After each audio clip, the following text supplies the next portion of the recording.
Thomas Paine, Sam Adams, Benjamin Franklin. These men spoke up for what they thought was right. From their courage came such documents as the Declaration of Independence and the Constitution of the United States. From their willingness to speak what was sometimes unpopular but right, we enjoy such liberties as freedom of speech, the right to keep and bear arms, and freedom of religion. There are those who still wish to oppress our freedoms, and there are still patriots willing to stand up and defend life, liberty, and the pursuit of happiness. Men like Zeb Bell, who honor our founding fathers and what they stood for. It's now time for Zeb at the ranch, speaking up and defending your freedoms. Brought to you by Magic Valley Les Schwab Tire Centers and all of the other great advertisers on the program. And now, Zeb Bell. General Douglas MacArthur said this, and boy, was he right. Quote, I am concerned for the security of our great nation, not so much because of any threat from without, but because of the insidious forces working from within. Amen. Right on, General Douglas MacArthur. Good morning, everybody. Here comes Kate Smith, and God bless America, followed by a patriot with our Pledge of Allegiance. Morning, morning, morning.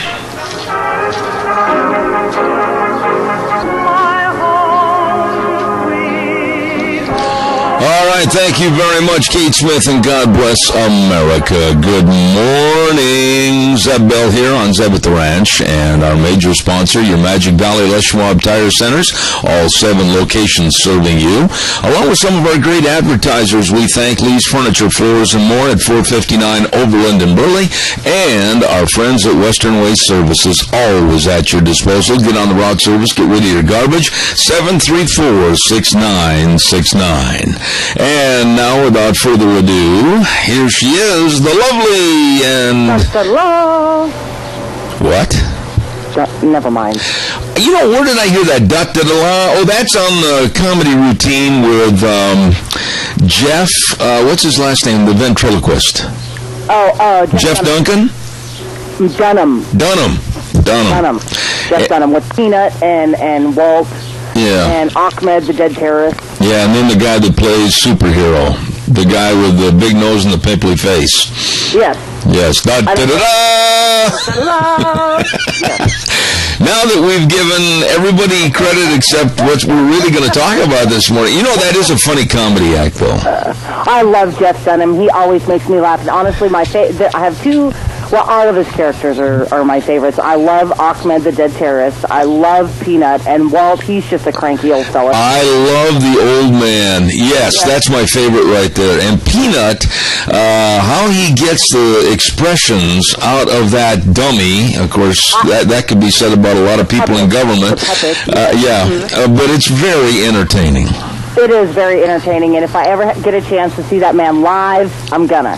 Okay. He's just... hands down funny. Now, do we have a pledger?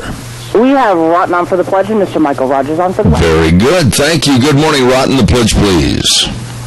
I pledge allegiance to the flag of the United States of America and to the republic for which it stands, one nation, under God, indivisible, with liberty and justice for all. Thank you, my dear friend. God bless you. By the way, let's run a little survey here. Helen, how are you this morning? She can't hear you. She can't hear me? Oh, I heard her say something. Thanks, Rotten. Appreciate it. Just a second. Helen? Fine as frog hair. Fine as frog hair, she says. Thank you so much. God bless you both. Have a good day. Thank you. Okay. All right. Thank you much. Hey, by the way, let's not forget our dear friends at Cheney Flooring and Home Design at 1228 Oakley Avenue in Burley. Now, don't forget that they're going to have a back-to-school sidewalk sale next week, the 18th through the 23rd.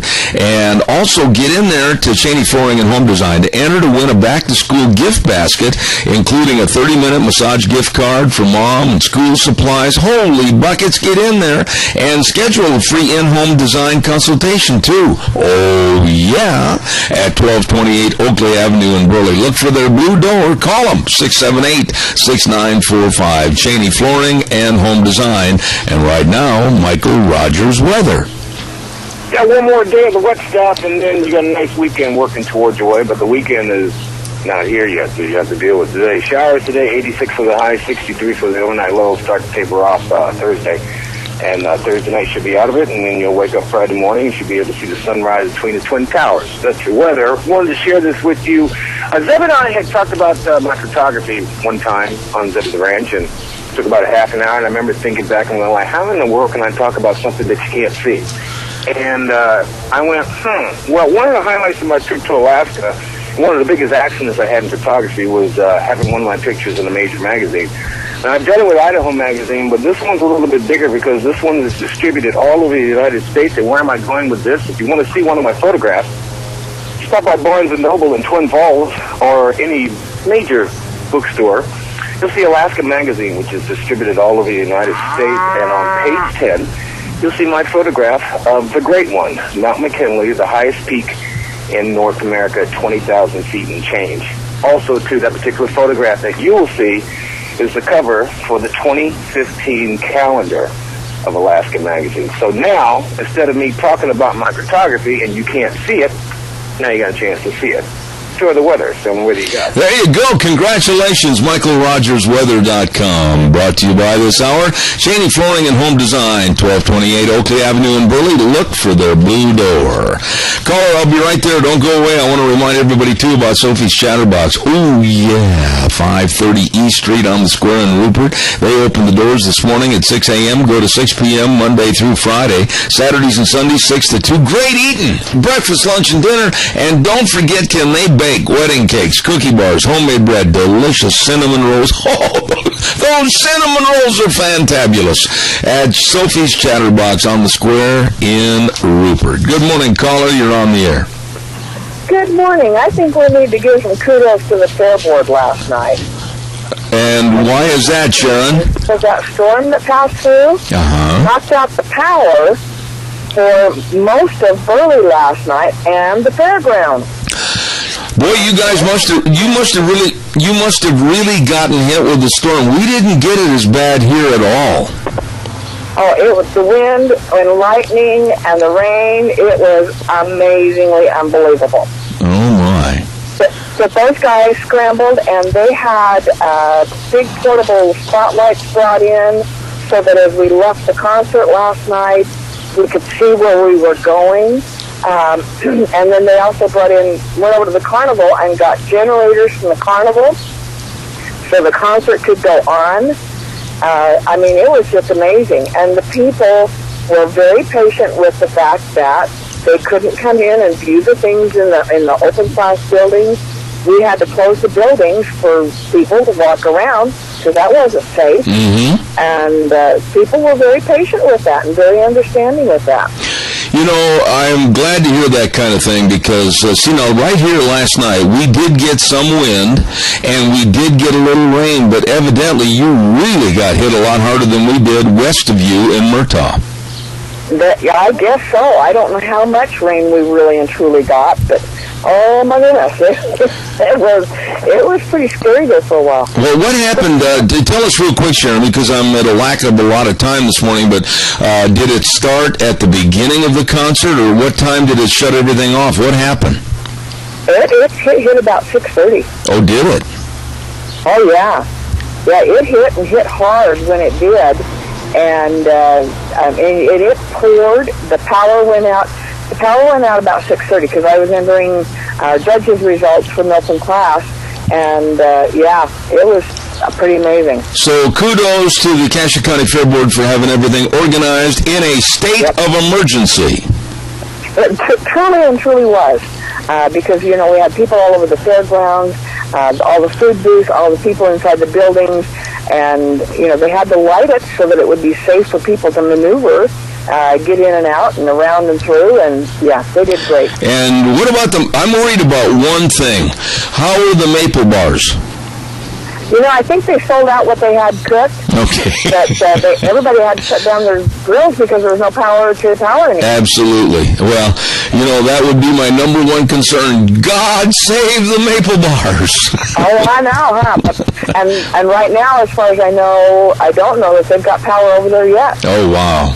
Well, listen, Sharon Hardy Mills. Oh, but it knocked out several transformers last night. Oh, my goodness sakes. Well, we certainly hope and pray for the best, and nobody was injured. That's the number one thing. Exactly.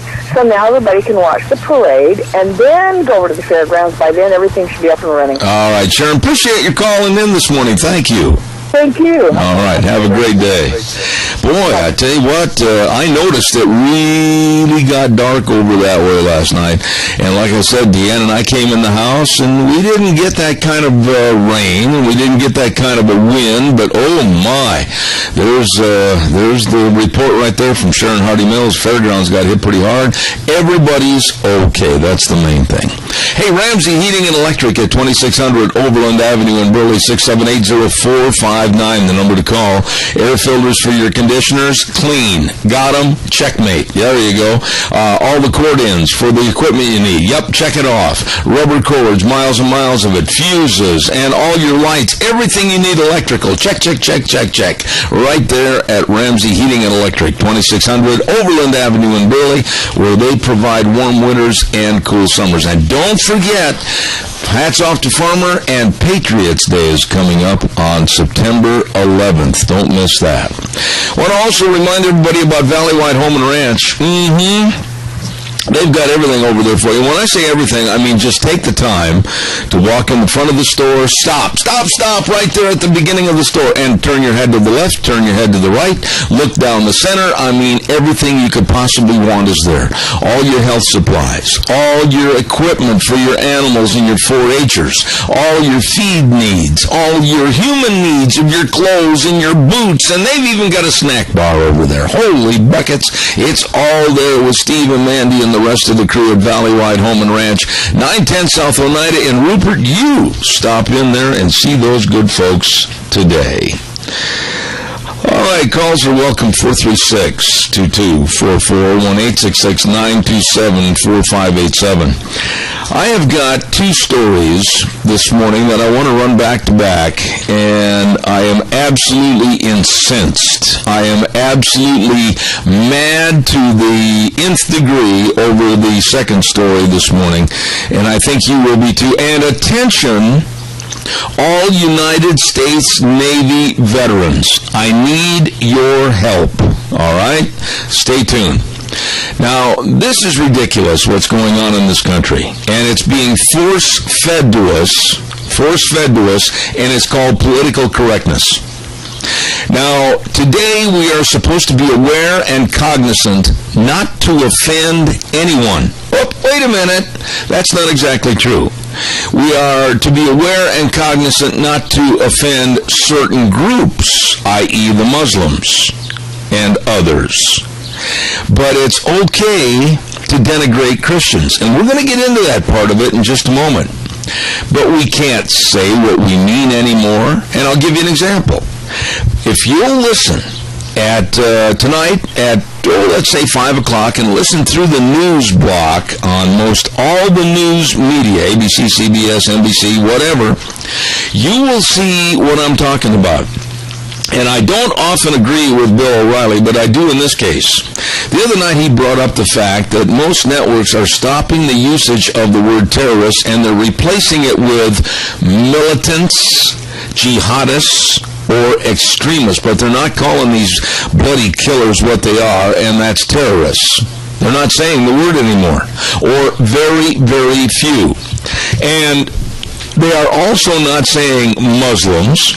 They are also not saying illegal aliens, and the word is out there to watch what you say and be politically correct. Now, the ISIS is a group of Muslim terrorists that are nothing more than bloodthirsty killers. They are maiming people. They are forcing people to join their Islamic beliefs, or if they don't, they're going to burn them alive, bury them alive, cut their heads off, or crucify them. In this day and age, we're not talking about the Middle Ages. We're not talking about the Dark Ages. We're talking about today, 2014. And the atrocities that these people are performing is absolutely insidious. And filmmaker, this was spooky to me this morning. I want to really highlight this. A gentleman that has been on our program in the past, and we're going to have him back on the show again in the not-too-distant future, filmmaker Dennis Michael Lynch. And you've probably seen him on Hannity or Laura Ingraham or whatever, okay? Dennis Michael Lynch was interviewed, and he said this morning he came right out and said, at a question regarding the ISIS and their possibility of coming here to the United States, and he looked at the camera and he said, what do you mean coming here? They are already here. He believes, with the film documentation of what he's found laying out in the desert, the open, porous southern desert, Arizona, Texas, etc., with all the Qurans and all the writings and everything that he has found personally and documented on film, they're here. They're here. And this president and this administration not doing anything for our protection. Nothing. Political correctness run amok. Now, the second part of this story is about the United States Navy. And I'm going to get into that in just a moment, so stay tuned. And United States Navy members, I want you to respond. We've got some excellent U.S. Navy members here in this area, and I want to hear the calls from you. Don't forget your friends at Berry Equipment and Rental. They've got 3 locations to serve you around the Magic Valley. Addison Avenue West in Twin Falls, South Lincoln and Jerome, and 159 West Highway 30 in Burley with all the Coyote tractors, and boy, have they got a display of them. All the big Doosan loaders get the job done, and all the Honda Bobcat, everything you need for equipment to buy and or lease. And they've got a great shop, too, and full-time certified mechanics. So there you go, the best with the equipment that you need. Berry Equipment and Rental on Addison Avenue West, Twin Falls, South Lincoln and Jerome, and West Highway 30 in Burley. Berry Equipment and Rental. Oh, and by the way, I don't want you to forget let me see, I got to check this out here real quick. Do I have time to do that? Yes, I do. I want to get into our friends at Snyder's Equipment. Yes, sirree. Snyder's Surplus. It's not just an army surplus or hunting supplies. No, they've got everything over there, and they can put food boxes together. They put them together, big banana box sizes, and the cost is only $10. What? Yes, you can really help folks. In the box will be 3 boxes of cereal, marshmallows, chocolate bars, mayonnaise, flavor, ice crystals, add water, and that's all it takes. Women's one-a-day vitamins, salad dressing. Everything. All the Fruit is top brand stuff for only $10 in those banana boxes. Ready and willing to go from Snyder's Surplus, 112 South, 200 West of Rupert. Believe me, brand new store, great new merchandise, same friendly folks at Snyder's Surplus. Really nice people. All right, here's the second part of the story. I had heard about this a couple of days ago. And then this morning, the story was solidified on the national news. The United States Navy has instructed housekeepers at various hotels around various military bases with the U.S. Navy to remove Gideon-placed Bibles from every hotel room on its military bases after it received a letter from the atheist group Freedom From Religion Foundation. I'm not kidding.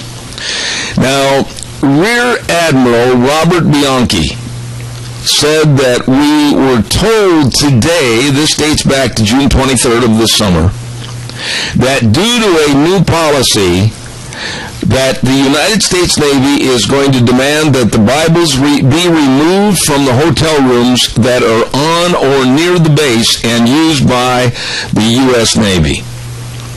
And Rear Admiral Bianchi said they, told us. Now, the they is a little ambiguous. We don't know who they are. Told us to put them in boxes where they would be taken to a donation center somewhere. All right, now, but wait a minute. Whoa. The Navy is pushing for the removal of the Bibles, but yet, earlier this summer, soldiers were told to respect the rights of Muslims during Ramadan, and our United States Navy members were told to refrain from eating, drinking in front of Muslims. This is unbelievable. And listen to this, it even goes further. Men were ordered by the U.S. Navy officials to wear long-sleeve shirts, and women were ordered to wear blouses that cover their elbows, skirts, or pants that cover the knees. Ladies and gentlemen, I put the question to you. Why are we catering? Why are we bending over backwards? Why are we absolutely kowtowing to Muslims in this country, and Christians are being kicked out the back door? Enough is enough. And I would like every United States Navy, former United States Navy veteran, to contact the U.S. Navy and tell them this is hogwash, or whatever words you want to use. I want your calls. I don't want you to sit still on this, because little by little, inch by inch, creeping by creeping, Islamic forces are taking over this country, and what was stated by a terrorist with ISIS is looming closer all the time.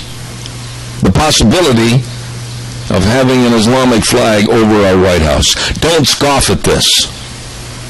Do not scoff at this.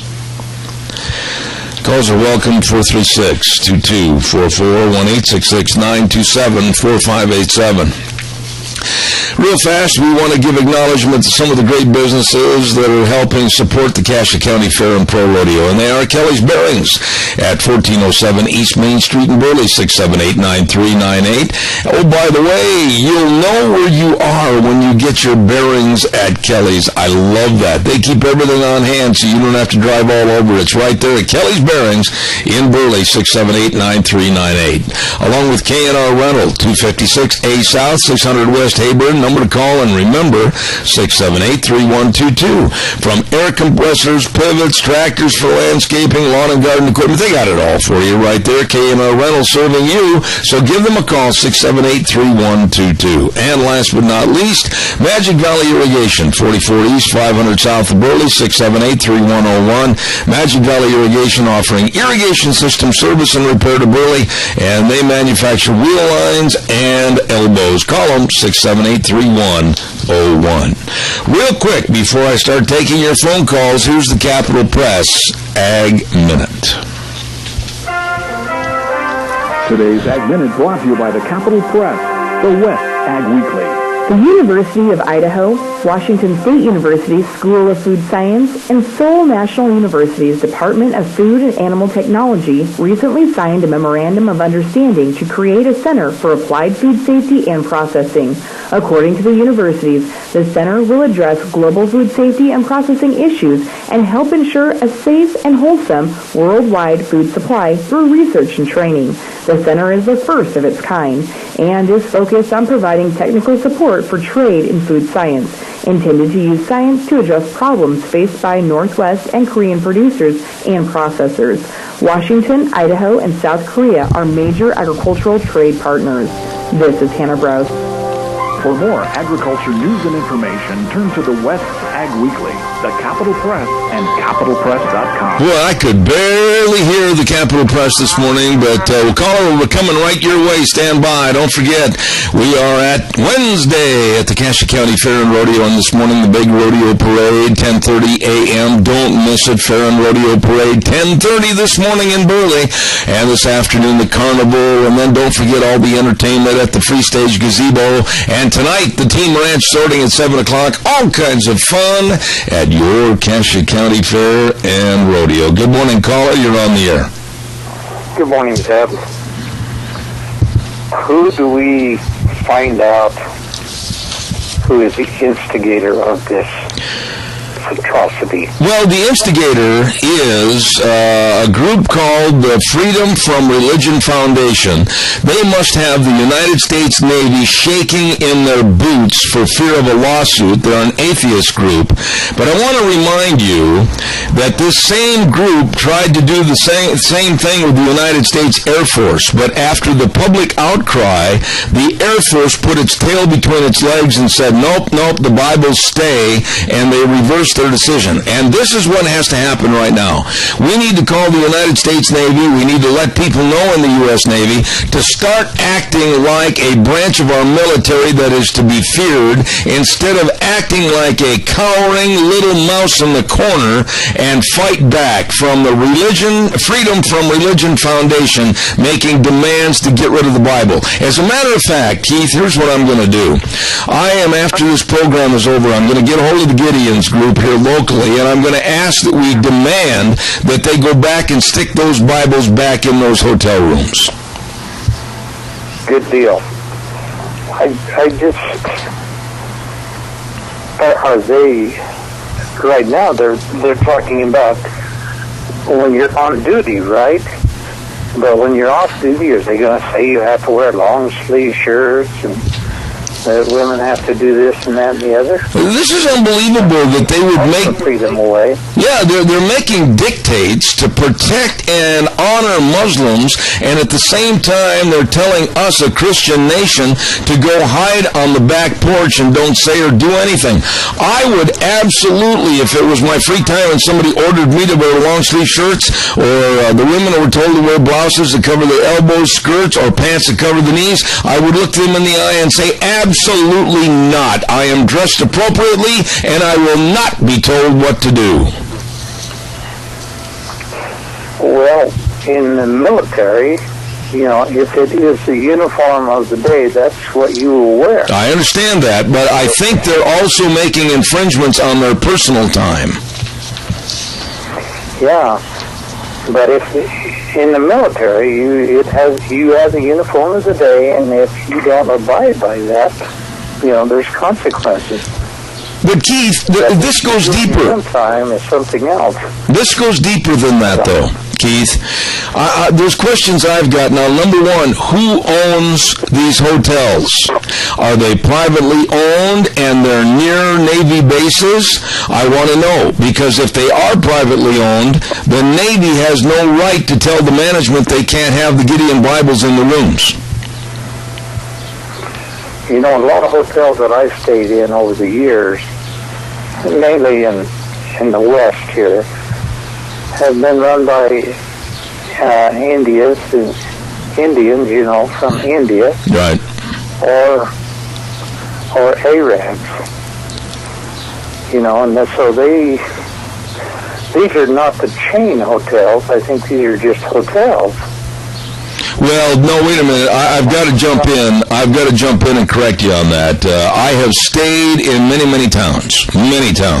Oklahoma City, Chicago, you name it, Jacksonville, Florida, where the chain hotels have been controlled by those people that you just mentioned. And I absolutely think that we need to fight back on this. And I've got other calls waiting, but I just want to say, call the United States Navy, and I'll do some research. I'm going to find out more about this, but I think we need to fight back, because public outcry changed it with the United States Air Force, and they reversed their decision. The U.S. Navy needs to do the same thing. Absolutely. All right, Keith. Thanks, buddy. Appreciate it. Calls welcome, 436-2244, 1-866-927-4587. Good morning, caller. You're on the air. Yeah, I think now it's time to start building our own state, our own patriots. So we're going to have to fight against the government.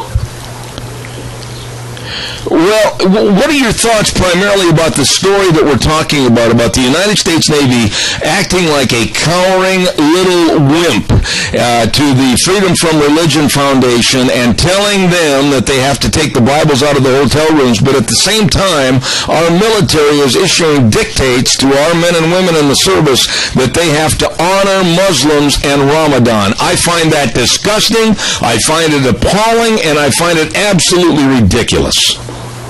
Yes, and I believe that it's all Obama. It's all Obama that's doing all this. Well, I can't point my finger at Obama on this situation until I find out for sure, but it sure does act in a very funny and odd manner that all of this is taking place during his administration as president. But I'm telling you, we need to call the United States Navy. Start with the recruiter right here in this area. Call the recruiter's office and tell them how appalled you are that our Navy personnel are told that they can't honor Christianity, but yet they have to honor Muslims. This is ridiculous. Yes, it is. It sure is. All right, sir. Okay. God bless you, sir. I appreciate your call. Thank you very much. I think, no, there again, Gina's going to have me here on the strings like Howdy Doody because I thought she had another cow come on. Is there another call? No. Aha! I was wrong. Okay, thank you. Gina, what about you? What are your thoughts? I mean, here we're told that we have to remove all signs of Christianity from military hotel rooms, but yet our military tells our military personnel that they should be considerate and not consume food or drink in front of Muslim colleagues and be respectful and also dress in a more respectful manner during Ramadan. I would not do it if it was my free time. I would not do it either. As far as if they don't want to read the Bible, fine, don't read it, because usually it's always tucked away underneath the drawer in the nightstand. That's right. Everybody has to see it. Everybody knows where it's at. It's kind of like a protocol of every hotel room. They have a Bible in there. Now, if they want to have a Quran in there too, fine, so be it. If you want to have, all of the Bibles from all of the different religions in there, fine, so be it. But don't tell me that I can't read the Bible if they're available to me. And so I think that this group needs to just back off. This is very important to me because don't read it. That's exactly right. But in my beliefs, I still go back to this story to where it deserves to have more research. Number one, if these orders to the owners of these hotels is get rid of the Bibles, first and foremost, if they're privately owned, what right does the U.S. Navy have to make a dictate that way? None. They have absolutely no right. No right whatsoever. That's right. And then the other thing is they honor Ramadan. And here's what one of the commanders told his troops. He said, "This is a period of great personal restraint and commitment. In addition to renewed focus on worship, I'd like to encourage you to learn just a little bit more about Muslims, but more importantly, I'm asking you to be considerate and do not consume food or drink in front of our Muslim colleagues. It's a simple yet respectful action." And then they told him what they had to wear. And while they're respecting Muslims, they're taking Bibles out of the hotel rooms. I can't honor that, nor would I ever want to subject myself to that. The one thing that I feel bad about is when a commanding officer gives you an order, you have no choice but to follow it, unless you want to get yourself in some trouble. So I feel for the soldiers who actually have to abide by these commands from their superiors, because they have to do them. Because they are property of the United States government, and they are property of said military arm when they are enlisted. I feel bad for the troops. I feel bad for the commanders who probably are giving these orders that they really don't want to give, that they don't even believe in themselves, but they're forced to give them. From who? Well, from the administration. Yeah, and here's a perfect quote that ties right into what you had just mentioned. Quote, "Our United States soldiers are being asked to respect the Muslim religion while Christians are being categorically discriminated against. Such an attack on religious liberty has no place in the United States military." Yeah. It seems like Christians here in the United States of America are being persecuted harder and more frequently than any other religion out there. I've got to, and I'm going to take... We're the bad guys. Yeah, I'm going to take this as a personal vendetta against, quite frankly, the cowardice of the United States Navy. And I know a lot of my dear friends, some of my best friends, are United States Navy veterans. Yes. And I want the onus to be put on them to call the Navy, call a recruiter, I don't care who they call, and condemn the Navy for putting its tail between its legs against that atheist group, Freedom from Religion Foundation, and telling our soldiers that they have to honor Muslims, but they can't honor Christianity. Answer me this, and this is rather a rhetorical question. Since when did the military give credence and start fearing a socialist activist group? You know, the answer to that question is, quite frankly, I think within the last 6.5 years, more so than ever before in the history of the United States, when Obama's administration took over with a complete turnover with political correctness and honoring, I'm going to come right out and say it, I don't care about the retribution, honoring our enemies before honoring ourselves. Amen.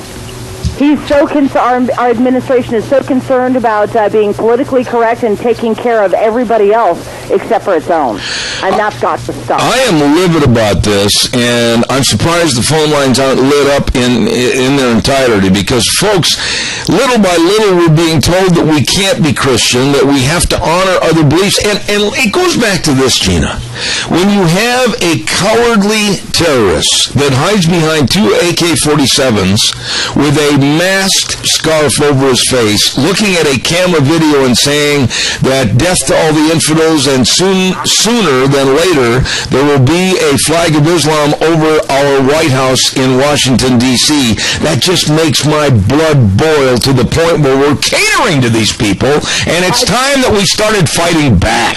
Amen. I know that myself, along with a lot of other people that I know, over my dead body will an Islamic flag be flying over my capital. Amen. I've got to do a couple of quick commercials. Caller, I'll be right there. Please stand by. Don't forget Denny's Restaurant at 611 Overland and Burley. I'm so mad. Denny's Restaurant, always there to serve you with the best of food. Breakfast, oh my goodness, what a menu. Lunch, the different sandwiches are absolutely phenomenal. Dinner, all the steaks, everything, it is just great eating. Take your friends, take your family, you're going to enjoy it. Don't forget they've got senior discounts. Don't forget the kids eat free on certain days. Check it out at Denny's Restaurant, 611 Overland and Burley. It is fantabulous. I love those pancake poppers. And of course, it's the home of Zeb's Lunch Bunch at 611 Overland in Burley, Denny's Restaurant. Caller, good morning. You're on the air. Yeah, good morning, Zeb, and I'm right there with you on this thing, and very shortly and plainly, this has gone amok since that person was put into our highest office, and you can bet your bottom dollar, and it just does my heart, makes me so sad to see him. Because, see, with the Muslims, they can lie, cheat, steal, murder, do anything that they want to get their way, and we ain't supposed to do nothing about it, and he is one of them at heart. It will come out in history, and we have been deceived from day one. You know, I cannot argue with anything you said, primarily because of the reasons of what you stated at the end of your sentence. He has done nothing. He's done nothing to stand up for our moral values and our values of this country, and he's done more to be copacetic to those other groups from across the water in the Middle East, and I'm absolutely fed up with this man and his administration and his no-backbone policies. Well, yeah, and he's doing it purpose. I agree. And we're going to sit back and take it, you know, that he's got that their news media is right in his pocket. They're as bad as he is. I agree. Because they're dumb, blind, stupid, or something. I agree with you, sir. It's always good. That ain't our America. It's always good to hear from you. Lead the blind mice. I agree. I got to do a weather forecast. God bless you, sir. Thank you for your call. I really do appreciate it. Thank you. God bless you. Gina, right after this weather forecast, I want to read you a sentence that sums up this whole mess. And I think we'll take some more calls, too. Weather is brought to you this hour by Burley Glass, 1029 Overland Avenue in Burley. And believe me, Gentle Ben, Leslie, the whole crew, working hard to provide great service to all the communities in Magic Valley with energy-efficient windows. We've got them in our office from Burley Glass. What a great addition. Here right now, Michael Rogers weather. Hello, everybody. Michael Rogers for Zeb the Wrench. You guys are going to still see some of this rain with cooler temperatures for one more day. You got today and tonight, and then you'll start to come out of it, and Friday is looking pretty darn good as far as the weather is concerned. High temperatures in the mid-80s for today, 60s for the overnight low. Enjoy the weather. It's the only weather you got. Thank you very much, Michael. Brought to you by Burley Glass, 1029 Overland Avenue in Burley, 678-1459. Wonderful folks at Burley Glass. Here is the sentence that sums up the whole mess with the United States Navy backing down to the Freedom from Religion Foundation and forcing the Bibles out of the motels.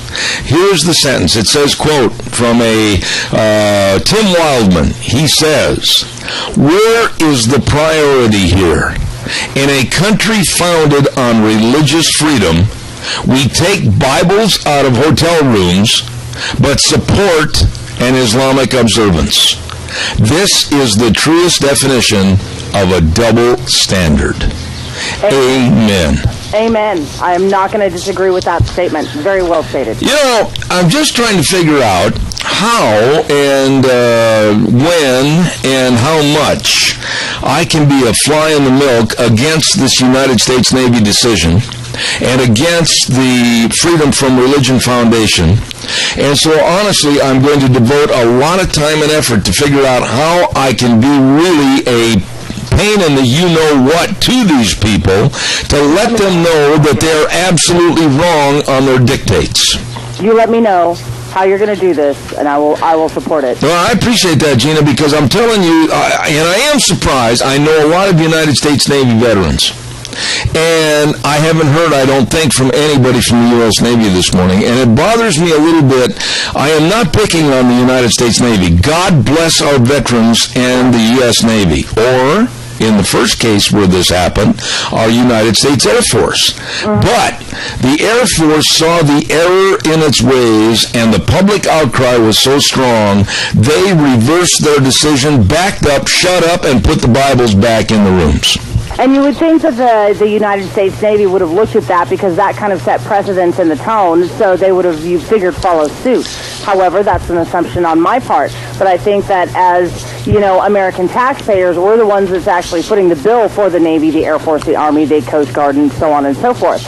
So we, as supporters of our military members, need to let our voices be heard and say, revert back to the Constitution, revert back to the way that this country was formed. And if I deem necessary, or if I request that whatever hotel it is that I'm staying at, to have a Bible in my room, I expect it to be there. I have just received a telephone number and a person's name, the vice president of NEXCOM. And let me explain, if I can here, what NEXCOM is. It is, this person is with NEXCOM, and he is the CEO, basically with the United States Navy, that makes the edicts. Now, here is the man's name. Michael Bockelman, Bockelman. And he is the vice president of NEXCOM who approved the directive to take the Bibles out of the hotels. Here is a number to call, and I'm going to be stressing this, and I personally, here's what I'd like to do. Do we have enough time to try to call this number on the air? Here it is, Gina. Here it is. Okay, hold on. Let me get it going here. All right, 757 502 7496. 7496. Let's see what we get here. What was his last name again? Bockelman. Bockelman. Yes.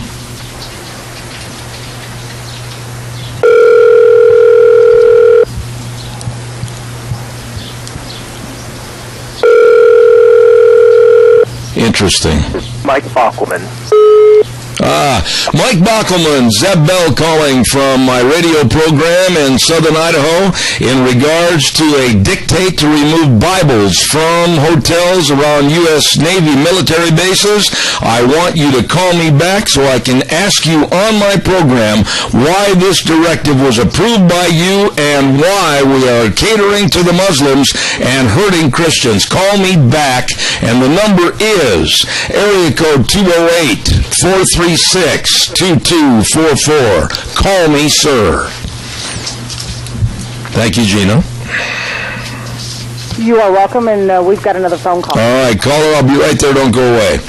I want to remind everybody the Gooding County Fair and Rodeo in full swing. My goodness sakes, we talked to Don Gill the other day, and they're having a fun time up at Gooding.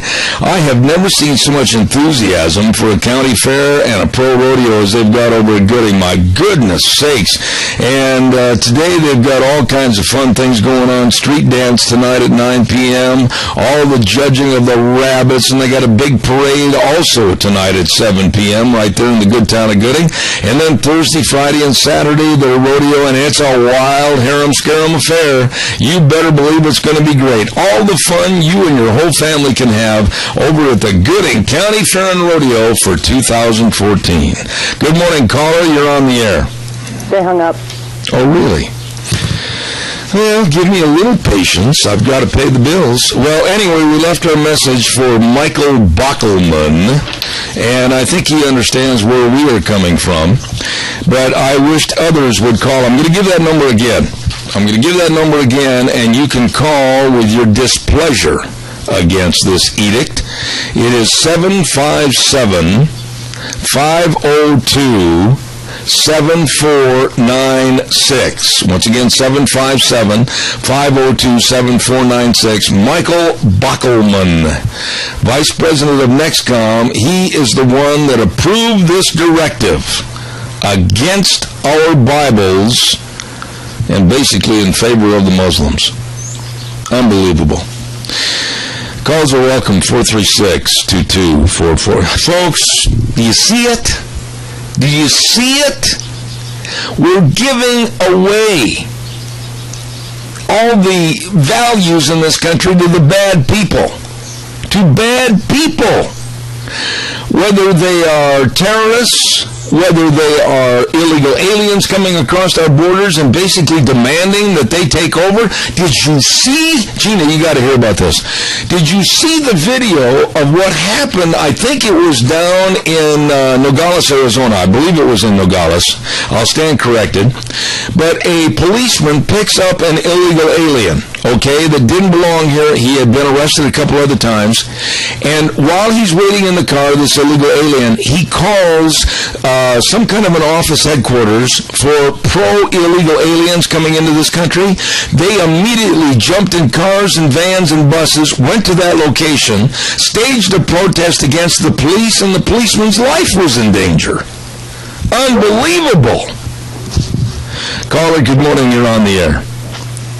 Yes, good morning, Zeb. It just goes back to the same old story. If people sit back and do nothing, anybody that wants to do damage to this country is free to do it.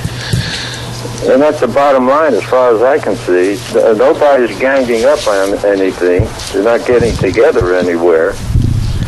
Tony, having big demonstrations, peaceful ones. You know, this is the people that are interested in keeping Bibles and keeping safety in this country. Yeah. Tony, from when you were a little boy, and you're a little bit older than I am, my goodness, it must absolutely just make your eyes go wide with terror and fear for what this country is doing and the values they're throwing away. Well, I went through the demographic change over 50 years ago. I see what's happening here, and I know what's coming up. And unless we keep discipline and law and order in this country is going to be doomed. I cannot agree more. To be negative about it, but this is what I'm seeing. Oh, I could not agree more. Tony, I thank God for friends like you and Mary. Thank you so much. Appreciate you. Okay, you're welcome. Thank you, sir. Don't forget your Magic Valley Les Schwab Tire Centers, all 7 locations serving you, and serving is the key word. With all their services, you will not find better people to work with. They are the best. All the best in tires. You know that. All the best in front-end alignments for better handling and tire mileage. All the best in brake service. Oh, my goodness. Over 30 years experience, professionally trained technicians. The best in front-end alignments, like I said, shocks and struts, batteries. It's all there. All there for you at all 7 locations with Lane and Rupert, Dave on Blue Lakes and Twin, Mike and Buell, Mike and Jerome, the Twist family and Paul, John on Pole Line and Twin Falls, and Randy on Overland and Burley. Your Magic Valley Les Schwab Tire Centers. Wow. This is a story that's not going to go away on this desk. We are going to continue trying to reach Michael Bockelman and find out why he would make that edict to get rid of the Bibles. We are also going to find out why Brigade Commander Colonel Kevin Glass wrote an edict that says that all the United States Navy has to be more considerate of Muslims and not consume food or drink in front of our Muslim colleagues. And then also Navy officials ordering personnel in certain areas to dress more conservatively off base during Ramadan. Why? Why are we losing our values? Why are we transitioning and changing our values? Why are we basically throwing the Bible out the back door so as not to offend somebody else, and that somebody else being the Muslims? Makes no sense to me whatsoever. We will not do it here. I'll be back in 6. Oh, my. Welcome back. Hour number 2, Zeb at the Ranch, and a lot of things that we need to be concerned about, folks, and we need your involvement. Don't just pull the pillow and the covers up over your head. Do something. Get involved. We've got a lot of things to fight for. Zeb at the Ranch with our major sponsor, your Magic Valley Les Schwab Tire Centers, all 7 locations, including all of our great advertisers, and they include Lee's Furniture, Floors, and More at 459 Overland and Burley, and our friends at Western Waste Services. From the canyons of the Snake River and all across southern Idaho, we're always at your disposal. Western Waste Services, we care about our community, our resources, and this great land. Western Waste Services is lending a hand, always at your disposal. Western Waste Services, always at your disposal. Don't forget the porta potties for any special event that you've got for the remainder of the summer. Don't forget all the family reunions, company picnics, whatever. They can provide you those porta potties. And all the dumpsters too. Clean out the basement, clean out the garage. They've got them all in various sizes, and then they'll come pick them up.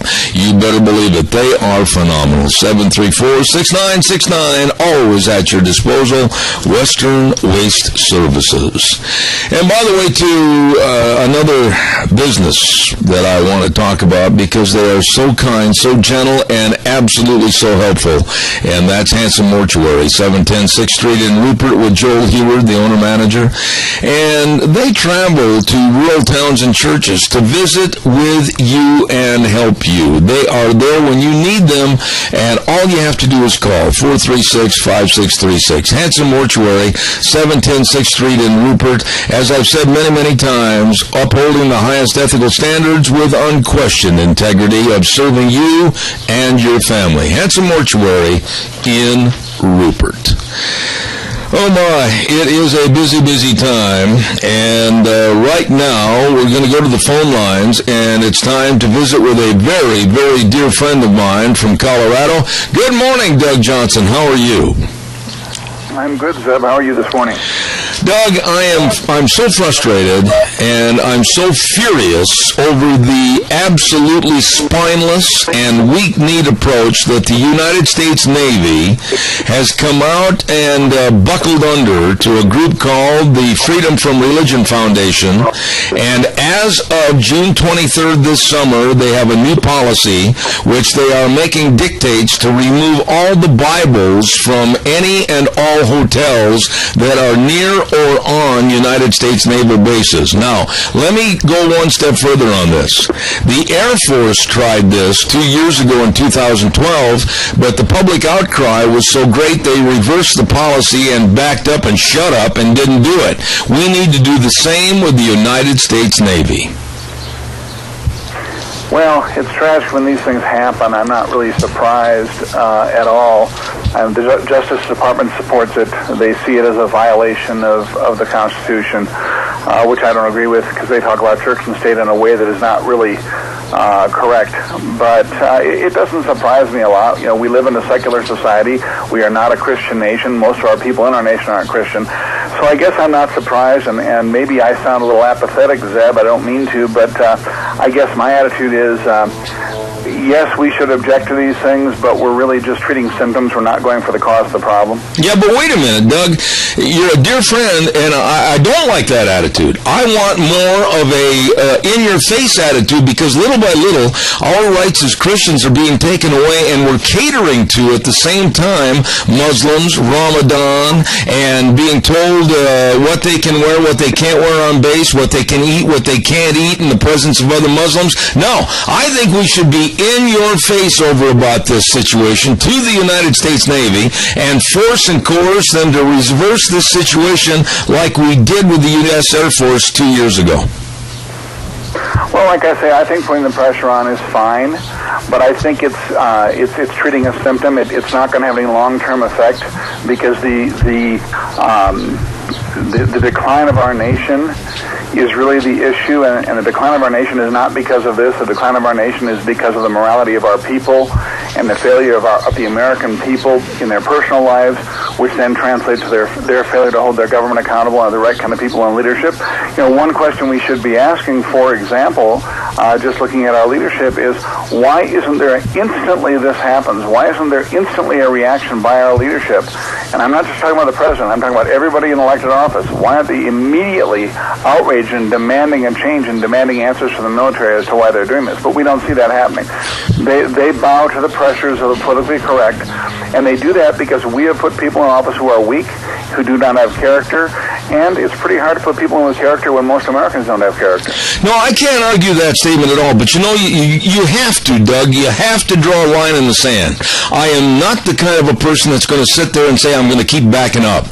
And we have to draw a line in the sand. We have to say enough is enough, or like the Aaron Tippett song from years ago, if you can't stand for something, you're going to fall for anything. And that's where we are right now. Well, I agree with that, and as I said before, I think standing up is fine, but I think it serves very little purpose unless we really go to the heart of the matter, and the heart of the matter is getting Americans educated, getting them involved politically, and then cleaning house in our government. We have so few, maybe a couple dozen people in the entire House and Senate that should stay in office, and yet we just see right now that we're through pretty much all the primaries now, and virtually every incumbent has retained their candidacy, and Congress has this pitiful single-digit approval rating. And until we replace those people, we will get nowhere, because it's our representative government that controls this, and the citizens can scream out and get a change like they did with the Air Force. So it's temporary, because you know I live near Colorado Springs, and the Air Force Academy is absolutely under siege by these people, and the things they've done, the changes they've made against Christians and Christianity are horrendous. A lot of people don't hear about some of them on a national scale, but they're horrendous. And this is going on around the country on our military bases. And this happens because we have leadership with no character. We have an administration that has replaced at least half of the top brass in the military with people who agree with their ideology. We have a military now, Zeb, that I hate to say this because I love the American military, but I am to the point. I used to believe that if pressure came on the American military to turn on the American people, that the American military would rise up and say no, they wouldn't do it. I know enough people in the military, and I've seen enough now, that I believe if pressure was put on them by their superiors, they would turn on the American people, just as the German army turned on the German people, and we've seen this over and over again around the world. So I think our problems are so deep that we need to be willing to face some serious changes very, very fast, or it's over. We have a good friend of mine who's much more optimistic than I am, says we have 2 election cycles left to do it. I'm not sure we even have 2 election cycles left. Yeah, but they started building the pyramids into one of the great wonders of the world, one sod brick at a time. And that's why I maintain, and you will not weaken my resolve, that we need to start fighting back one sod brick at a time. Well, I agree with you, and I never said we shouldn't. I actually said we should. But I think we need to make sure that we work on the foundation stones first, because you can't build your house on sand. I'm not arguing that point, but you've got to see things that are going wrong, and if there's anything people can do to get involved, to change it back into a rightful situation, a Christian situation, I think people should get involved. And no matter what the situation, at no matter what level, they have got to let their voices be heard. And I think you'll agree with me, that's the problem. The American public has got so many things going on. There are so many things that are bothering our government and bothering our lifestyles right now. They don't know how to pick and choose. Yeah, you're more generous than I am. I think the problem is Americans are narcissistic. They spend their weekends doing things they want to do and taking pleasure to do leisurely activities, because we are a very leisure society. And I think that we are not willing as a society, I'm not saying you or me or necessarily your listeners, but as a society, we are more interested in what is personally beneficial to us and our leisure than we are about what's going to happen to our future. And so this is where we come back to the importance of the moral core of our country. And so I'm agreeing with what you're saying, but I am very concerned that we are, for example, we'll stand up and we'll fight over some retired military person who lives in a retirement community and puts up a flag, and they get in trouble for it, and we make a major issue out of that. I think we should stand up for it. But standing up for that issue is not what's going to fix our problem. Our problems go much deeper. We need to get back into involvement in our government and control of our government, because we don't control it as a citizenry anymore. We are in a tyrannical state, and we are intimidated by our government. And so standing up is correct. I agree entirely with that. But I think, for example, we should be demanding town hall meetings with our representatives on a regular basis. When our senators and congressmen come back from Washington to our states, we should be demanding once a quarter or once every 6 months at the minimum that they meet with us as constituency and they answer questions, and we don't put up with their nonsensical answers and their superficial answers of, well, it doesn't really work that way, or we got to work it through a process. We need to demand that they are people of spine and take a stand and assure them we will stand behind them if they do, but if they don't, we will replace them. We need to put pressure on where pressure can be put on, I agree, but I think it really needs to mostly be put on right on the people in office. I don't think that we're opposed to each other's opinions. As a matter of fact, I think we're running around the same Christmas tree, and we're just going in different directions to get to the same location. Honestly, I think we're both in agreement. But what I am saying is that I believe that we have one last gasp in this country, and I believe it's going to be this November election. I believe that we've got to show some force. I believe that we've got to show the liberalness in this country, the socialists, the Obama administration. We're not going to take it anymore. We're not going to be subjected to the EPA thuggery. We're not going to be subjected to going more trillions of debt in the hole. We're not going to be subjected connected to illegal and illicit politicians trying to tell us what to do. I think this has got to happen, and I'm begging, I'm imploring people to get involved and fight back. And I think you're right. We are agreeing, just using some different terminology. I think we are, and I think the fight has got to be hard and fast. I mean, we as the citizens need to implement shock and awe on our government. They need to be stunned by the reaction of the American people. And complacency is not going to get us there. And we have opportunities. I'm not shifting gears from what the question you started with, but I think a great opportunity right now, for example, is this border crisis we see, which is absolutely a crisis. This is a perfect opportunity when we see that a huge portion of the black community is now very upset that the government is pouring money into that instead of government programs. They're being shortchanged for their community.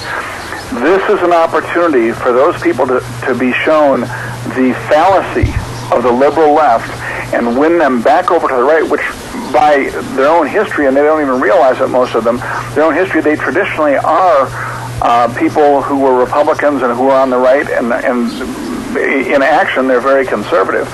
And it's a great opportunity to win them back. We have, as bad as things are right now, and I agree with you about the last gasp, as bad as it is, when things are this bad, you also have a tremendous opportunity. As a business consultant, when I go into a business that's struggling and needs help, when they're really bleeding, when they're really about to go under, they are the most receptive to me coming in and saying, let me show you how to fix this, and doing the things it takes to fix it, because they're desperate. And we're seeing this, there are pockets of opportunity here for us, and I think we need to push, like you said, Zeb, every button we can, everywhere we can, but also take the opportunity to win people to our cause and get them to stand up and say, we've had enough, we're not going to go through any more of this.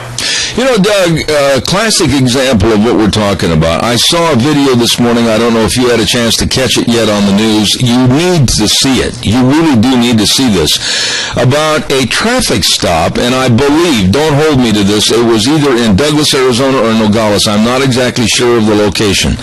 I caught the story at midstream. But anyway, a traffic stop on a border town in Arizona.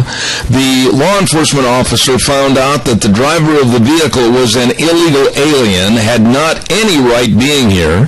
While he's in his car calling his office and dispatch, the illegal alien picks up the phone and calls a certain number, and all of a sudden, literally, people are converging on the law enforcement's car, demanding that he release the illegal alien. This was all a staged event, and it just absolutely is hog-tying law enforcement to where they can't do anything anymore. They're nothing more than diaper changers. I can't believe what's happening on our borders.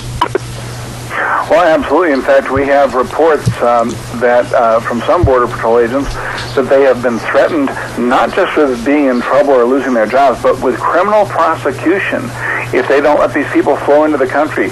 We also have, and I didn't intend, I usually write about one blog post a week, but every now and then I get riled up enough, something hits me, and I got to write another one. And this morning I threw a quick small one out because another administration scandal has surfaced in the last 24 to 48 hours. And once again, we're back to the same lawlessness of this administration, of this government, and we face these problems. This particular one is about an Inspector General's report about the Department of Homeland Security regarding the immigration situation and how they've broken the law and what's going on with that.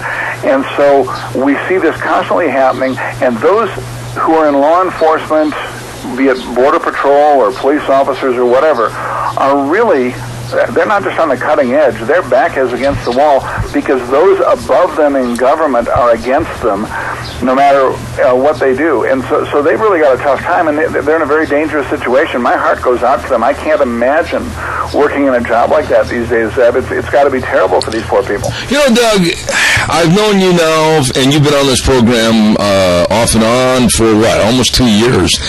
And you're a great author and a dear friend, but I love this country. I love everything this country has afforded me and given me the opportunity to be what I am and accomplish what I have accomplished. I love this country. I love its Constitution. I love the way that we have a capitalistic system. You can go out and work and be whatever you want to be. But I'm seeing this destroyed. I'm seeing this torn apart, and it just brings tears to my eyes that more people are livid and ready to stand up with their pitchforks or their baseball bats or whatever and say enough is enough. I can't express my agreement more, Zeb. I often say to my wife that I am torn between watching the country I love be destroyed and what ultimately I know has to happen prophetically, biblically, for the world to end.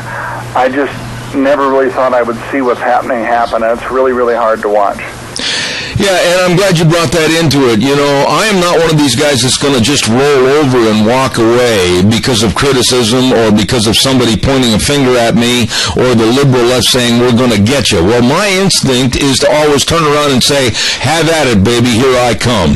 And I just wish more people would look at our Constitution, our beloved Constitution, and all the rights that are afforded us as citizens and all the freedoms that we have and all the great things that this country can provide for us if we'll just put forth the effort. And they're wasting it. They're throwing it in the trash can, and it just sickens me, Doug. Well, it does me too, and something that might be really helpful for anybody who wants to understand what's going on a little bit better. I actually discovered this morning. There's a website called Virginia Right, and the actual website domain is VARIGHT.com. And when you go to that site, there is a tab on their page choices that says Alinsky's 12 Rules for Radicals, and it's a very quick one-page summary. It's a long page, but nonetheless, of exactly what the Alinsky Rules for Radicals are, and what it boils down to, frankly, is this is the plan. This is the methodology being used by the progressive left for their communist takeover and overthrow of our government, being led by Barack Obama and his ilk. So it's a really good way to start to understand what we're up against, because we need to understand those things. We need to understand where their attacks are, what they're going after. They said in their strategy, in their design, that they have to go after health care, which every totalitarian government does. They have to increase the poverty level. They have to increase the debt level. They have to remove guns. They have to take control of people's lives through education and religion and class warfare. This goes into all this in this one-page article. It's excellent, and people really should look that up because it's so well done. But once we understand what we're up against, it's much easier to deal with, because one of the mistakes we make is that when the left says things, when the president says things, people buy into their argument instead of challenging it and saying, wait a minute, your premise is wrong. We need to start to think critically and attack these things in a logical manner and show where they're false. And people don't do that. When Barack Obama speaks, the media fawns all over him. They don't have that intelligence to ask the right questions. And the rest of America just sits there wondering, well, I guess he must be right, because they don't know how to think critically and ask the right questions. Absolutely, Doug. I think that's part of the battle, is learning to ask the right questions. I have found when dealing with people on the left, one of the best ways to come back at them is to reject their premise in an argument and hit them with questions that make the argument right. And all of a sudden, they can't argue. In fact, what will happen every single time, what happens is they can't defend themselves because they have no principles to stand on, and they will turn to a personal attack, and you'll hear about somebody being fat or dressing funny or something like that, because they have no substance to their arguments. All right, hold on. We need to learn to deal with this, and understanding where they're coming from is a really good way to start to do that. All right, hold on, Doug. We've got a quick call, and then I've got to wrap it up. Caller, you've only got 20 seconds. Go ahead real fast. Well, Well, Doug, this Christ may not return for 50 years or more, or who knows? We not know, and I don't think Christ is into bailouts. In other words, there's so many people that are just saying, well, Christ is going to come and clean it all up, and I don't believe that for a minute. That free will, free agency means that we have made the mess, and we may be allowed to have to clean it up. And I guess when the crisis hits your front door, you decide to actually, oh my goodness, I have to wake up. But you see, in some cases, it may be too late. I agree. What the folks up is the $64 million question, and I'll hang up. All right, caller, thank you very much. Doug, short response. I've only got 30 seconds left. I got to break it off real fast. Sure, I think it's an excellent point he makes. However, I would say this. It's not about when Christ returns. He's right. We don't know when he will return. But what we do know is prophetically, for him to return, things in the world have to change. And one of those things is the U.S. either must be destroyed or brought down dramatically because it is not a significant player in the world by the time he returns. And so at some point in history, we will see that. Our obligation as Christians is to fight for our nation and save our nation as best we can. But we also have to understand that ultimately the nation will be lost. And we may actually see it in our generation. Doug, I wish I had more time. I love the conversation. I love having you on the program. Thank you so much, Doug Johnson. And blog, the Horse Sense blog, great author of the book No Tomorrows, and the new book? The Leadership Secret. All right, buddy. Talk to you next week. God bless. Thank you so much. Thanks, Ed. Thank you. Don't forget our dear friends at Cheney Flooring and Home Design, 1228 Oakley Avenue in Burley. Oh, my goodness. They're going to be having a back-to-school sidewalk sale next week, the 18th through the 23rd. And you better make sure you get a hold of them and talk about final home repairs before school starts. And enter to win a back-to-school gift basket that includes a 30-minute massage gift card for mom and school supplies. Holy cow. Call Cheney Flooring and Home Design today, 678-6945, and schedule a free in-home design consultation. You better believe it. Look for the blue door. Cheney Flooring and Home Design, 1228 Oakley Avenue in Burley. Oh, and don't forget, Full Swing, Gooding County Fair and Rodeo. My goodness, old Don Gill, and the rest of the crew up there at Gooding. What a great group up there. And tonight at 7 p.m., their great big Gooding County Fair Parade. It's going to be a lot of fun. And then at 8:30, they're going to have a bronze sculpture dedication for Leo and May Rice. Excellent times tonight, along with all the exhibits, everything. And a great big street dance at 9 p.m. tonight, too. And then tomorrow night, Thursday, Friday, and Saturday, the great big pro rodeo in Gooding at the Gooding County Fair for 2014. Wonderful people having a good time in Gooding. Let's also acknowledge the fact, did you hear that? Did you hear that? Well, if you didn't hear that, you'd better pick up the phone right now and call Christine Pickup, Doctor of Audiology at Mount Harrison Audiology and Hearing Aids. Absolutely. I have been in her office and talked to her, and a lot of us think that because of aging, maybe there's a loss of hearing. No. It's not a part of aging. It's not an age problem, and it's not normal. You'd better check it out today. Call her for an appointment, 312-0957. Mount Harrison Audiology and Hearing Aids, Christine Pickup, Doctor of Audiology, at 1218 9th Street, Unit 2, right behind the Minidoka Hospital, across from the emergency room. A number again, 312-0957.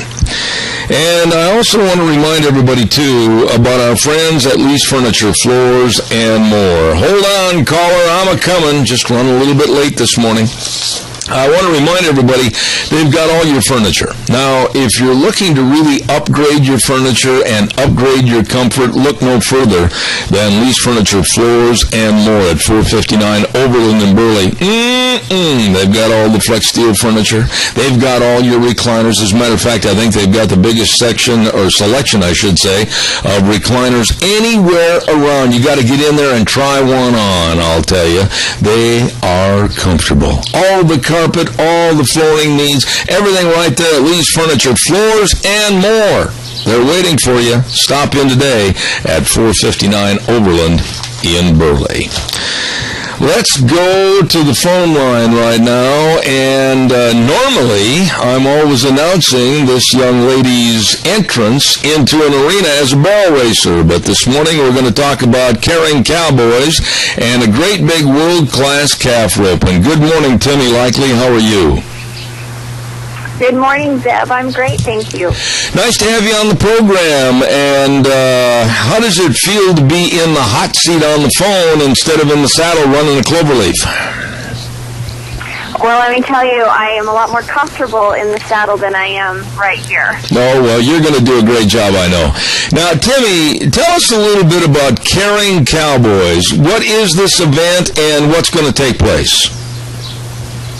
Well, Carrying Cowboys started 2 years ago, and we started a calf roping, an open calf roping, because all of the great cowboys are here in our area because we have several really good rodeos going on this week.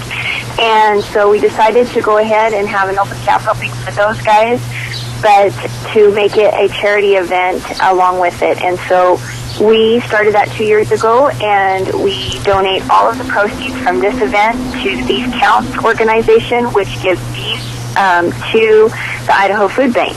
Okay. Now, that's a really good synopsis, and you said that very well. Tell us, first of all, where is it going to be, when is it going to be, and how much is it going to be to get in and watch it? Okay, we are having 2 days of calf roping this year, and it's going to be at the Jerome Fairgrounds in Jerome, Idaho. And the first day will be this Saturday, the 16th. It will start at 9 o'clock in the morning with RFD TV's American Qualifier.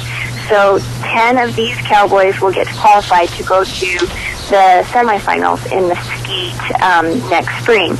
And then on Sunday morning, the 17th at 9 a.m., we will have our youth roping. We have a 12 and under, 13 to 15, and a 16 to 18 group of kids. It's going to be a great roping. We have guys coming from all the surrounding states around Idaho, so that will be really fun to watch. And that afternoon, starting at 3, we will have our open calf roping, and that's our big roping that we generate a lot of income for the Beef Counts program with. And we have a cowboy auction starting at 3. The roping will start at 4. And we just are really excited about the caliber of contestants that we have coming, and it should be a lot of fun. All right, Timmy, boy, this is something that people need to know, that, like you mentioned just a moment ago, you got some of the best cowboy time eventers coming in from all over the country. I mean, you've got world champions that are scheduled to come in here and rope. What about an admission charge? Are you going to charge a gate?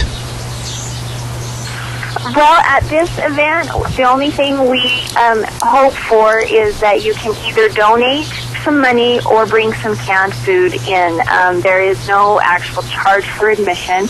What we're trying to do is just generate income or food for the Idaho Food Bank. So that's how you get in. Just bring a can of food or throw a couple bucks in the jar. I like that idea. Now, tell us a little bit about the charity itself, to benefit Beef Counts, Idaho Beef Industry United Against Hunger. How big a project is this? Well, we feel like it's such an important event because in Idaho, 1 in 5 children are going without food, and especially going without protein. And beef provides such a great source of protein that Beef Counts to start donating, instead of just money to the Idaho Food Bank, they were donating beef product.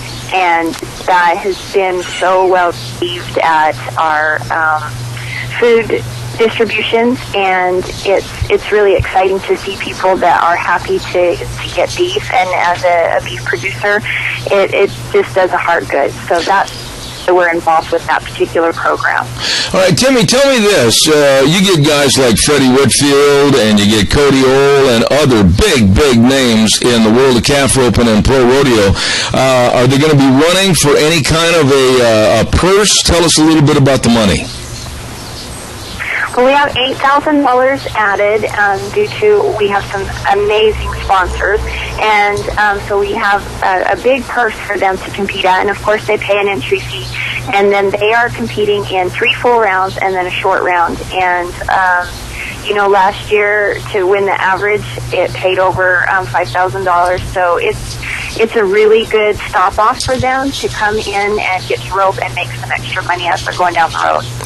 I don't think people appreciate what it takes to be a timed eventer in rodeo today, with the cost of these horses, the cost of the equipment, the cost of the trailers, the cost of the pickup, the exorbitant, ridiculous cost of the diesel and the gas. And for these guys to commit themselves to come in here for an event like this is really going to be something.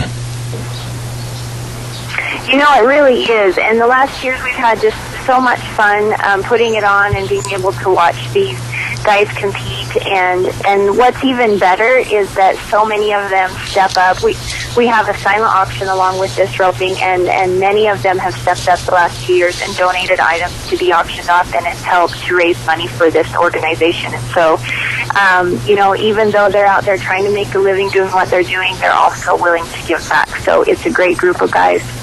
When I was looking at the list of the open calf roping contestants, we're talking, like I mentioned a few moments ago, Timmy, world-class cowboys that many have seen on the national finals and the RFD television series and everything else. I mean, we're talking about Strand Smith. We're talking about local cowboys that are just really winning on a national level, like the Webb brothers.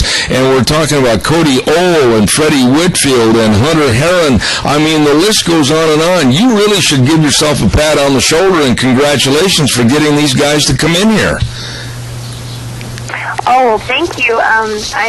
We're just really excited to have them and have them support our event and give them a great place to go rope. That was one of the big goals of our event, is to just put on a really world-class calf roping and get up there as one of the best in the country. So I think we're getting there. And one thing, too, and I'll bet you your husband can raise his eyebrows on this, with the cost of calves, the cost of livestock, and putting on a big calf roping like this, it's got to be quite a financial burden.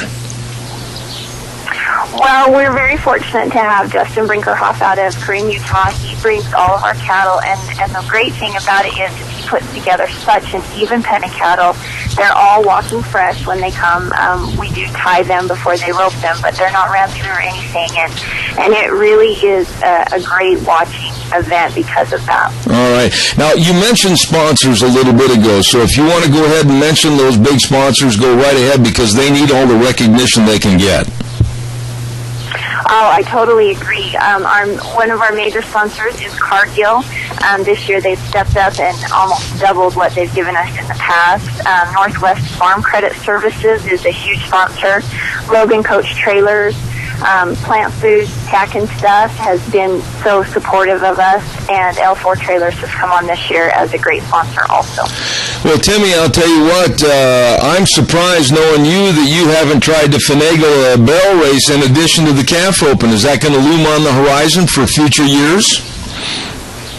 Well, Carrying Cowboys would like to put on other events throughout the year, but I think this event in itself has just been so well received that we sure wouldn't want to mess it up in any way by making it more than, I guess, what it is. But maybe in the future we could, put on a great barrel race in our area also. All right, now tell us again, and go from the get-go on this, exactly the times, the location, everything one more time, and break it down as to which contestants are going to rope on a certain day or time. Go ahead and break that all down for us one more time. Okay, on Saturday the 16th, 9 o'clock a.m., will be the RFD TV American Qualifier. And these are some of our top contestants from, around the country, but also a lot of your amateur guys and some young high school kids coming up that are going to rope to get those 10 spots to go to the semifinals in the ski. And then on Sunday morning, the 17th at 9 a.m. will be our youth roping. And we have some of the best young kids coming from all of the surrounding states to come in and rope. And that will be at 9 a.m. Sunday afternoon, the 17th, at 3 o'clock, our open calf roping with all the greatest calf ropers around. Coming at 3 will be the cowboy auction, and they will start roping at 4 o'clock.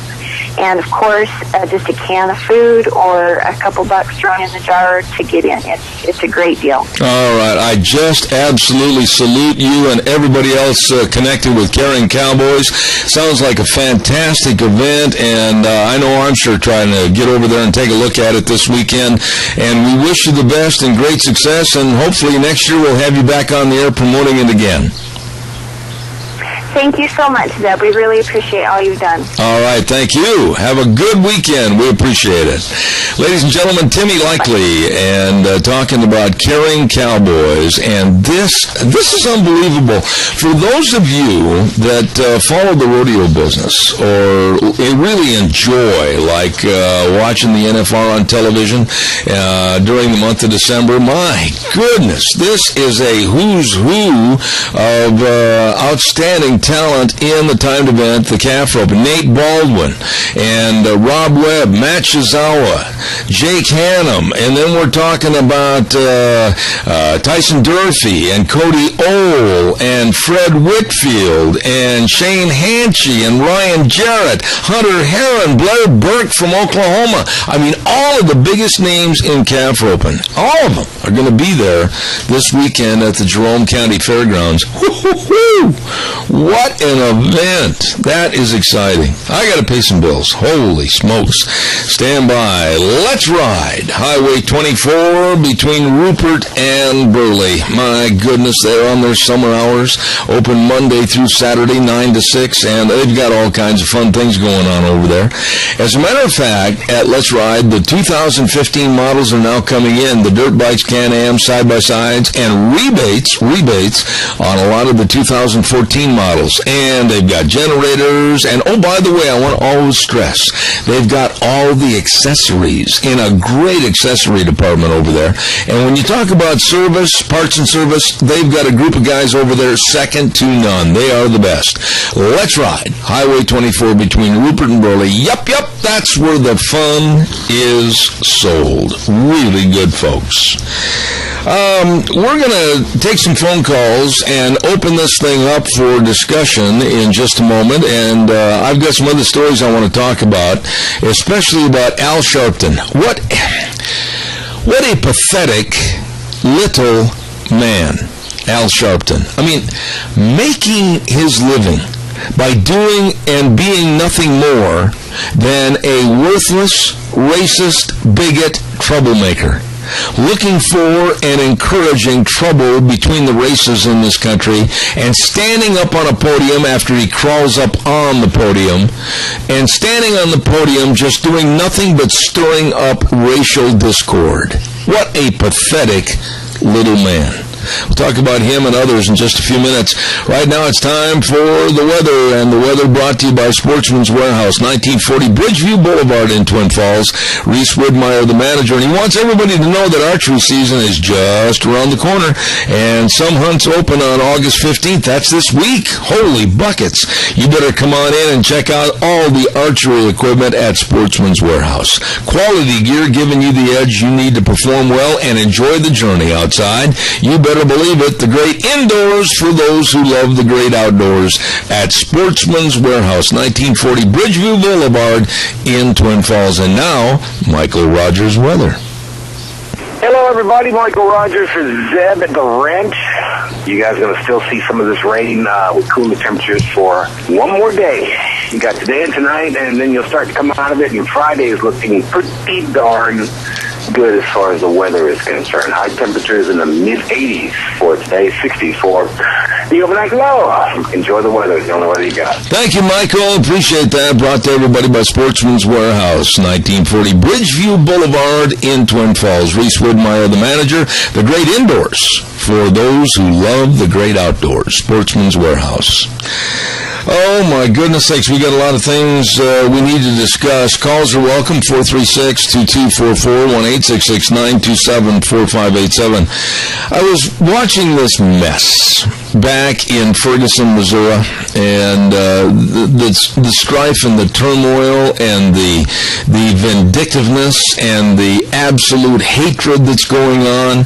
There was a black teenager that was shot and killed, and the investigation is underway, and if the police made a mistake and error, they should be held accountable. But on the other hand, let's not have a race to judgment until all the facts are in. But the blacks in that town, 65% black, have been rioting, they've been looting, they've been burning, and they have even had the majority of the looters come from other areas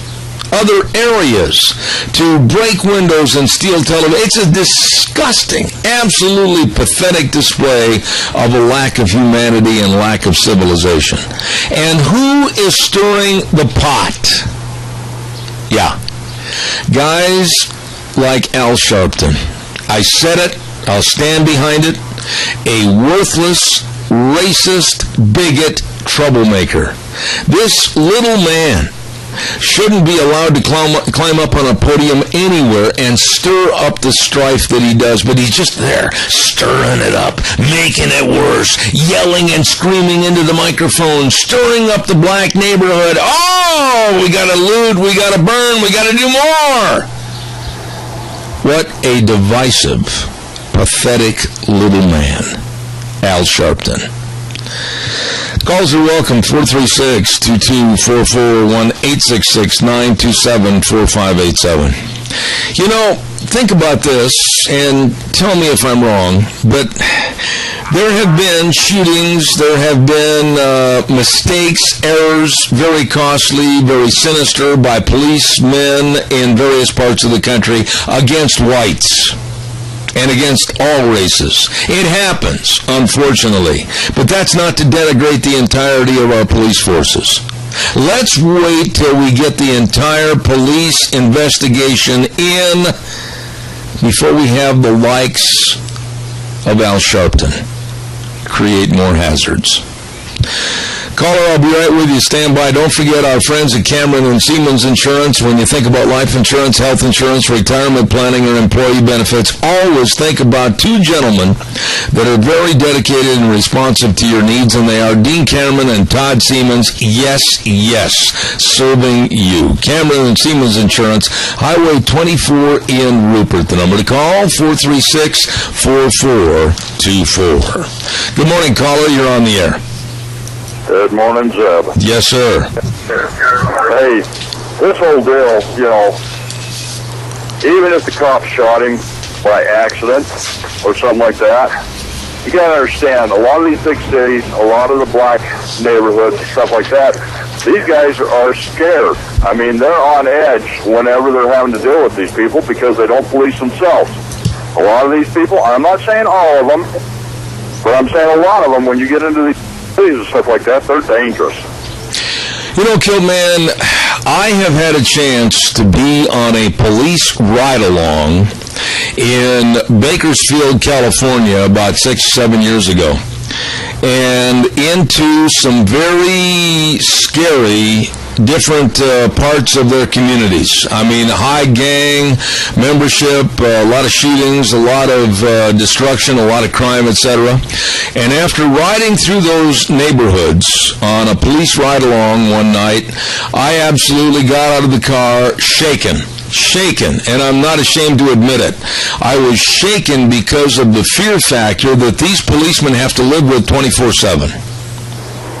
Well, that's it exactly. I mean, you go to places, you know, like East LA and stuff like that, Camden, New Jersey, you know, where they have to have armed guards at the motels. They've got one patrolling the parking lot 24/7, and there's only one way in and one way out at night because everything's locked up and guarded. Yeah. You know, people, it's your own dang fault. But there again, let's talk about the exacerbation of the problem. How is it going to make it better by having the black community in Ferguson, Missouri, encroach upon honest and legal and law-abiding citizens that own businesses and loot and burn and destroy their property, thinking that some have said they have a right to do this after this shooting. You don't have a right to break the law.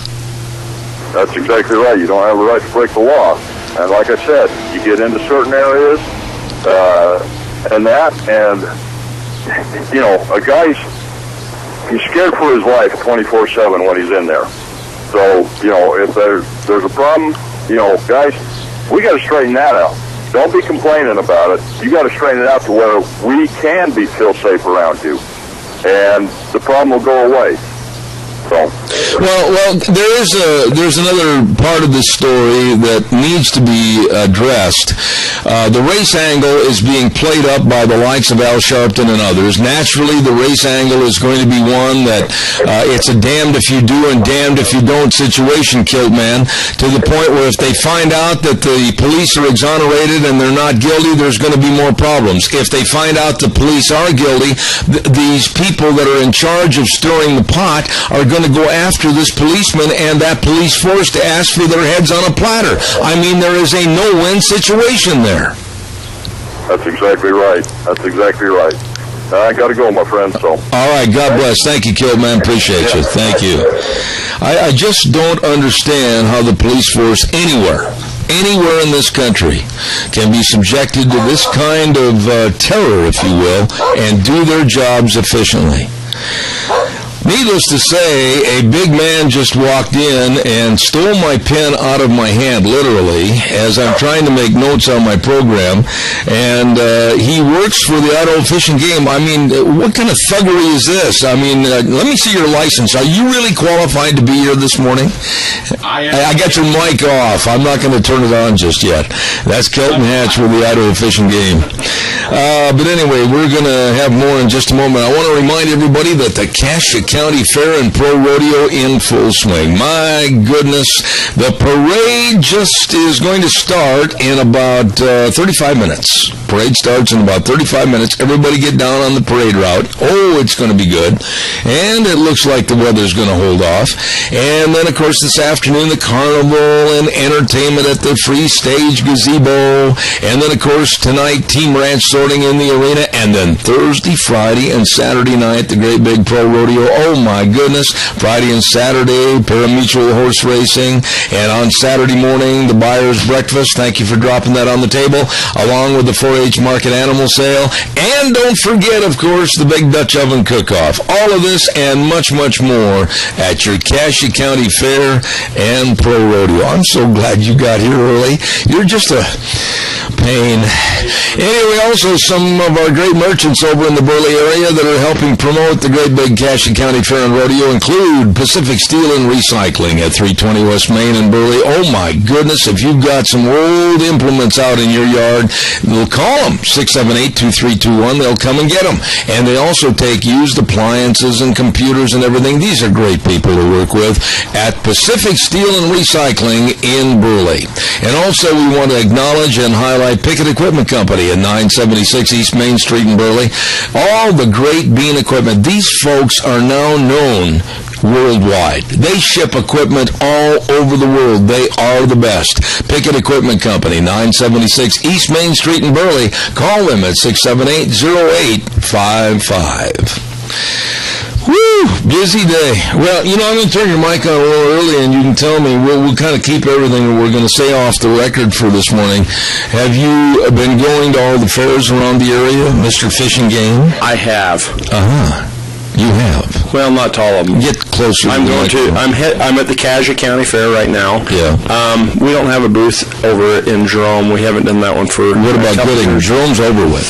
In Gooding, we haven't done that one for a couple of years either. Oh, okay. We try to jump around a little bit. We'll be over at Twin Falls. Uh-huh. And so, just getting out. There's a lot going on right now. Oh, it's a busy time of the year. It is. And boy, did we get some rain, huh? Yeah. It spoiled a lot of hay. It spoiled a lot of barley and wheat, too. Yeah, it did. A lot of it was sprouting in the head. Alfalfa, fortunately, I had my little bit up, and I lost 4 tiers of brand new hay. Oh, it just 4 tiers going down. Yeah. Well, you'll have to feed it to your open steers. They can eat that. Yeah, but at that price for good quality second, it makes you sick. Well, it does. No, it was bad. I hadn't got my hay covered because I usually get it stacked and then let it air just a little bit and then cover it.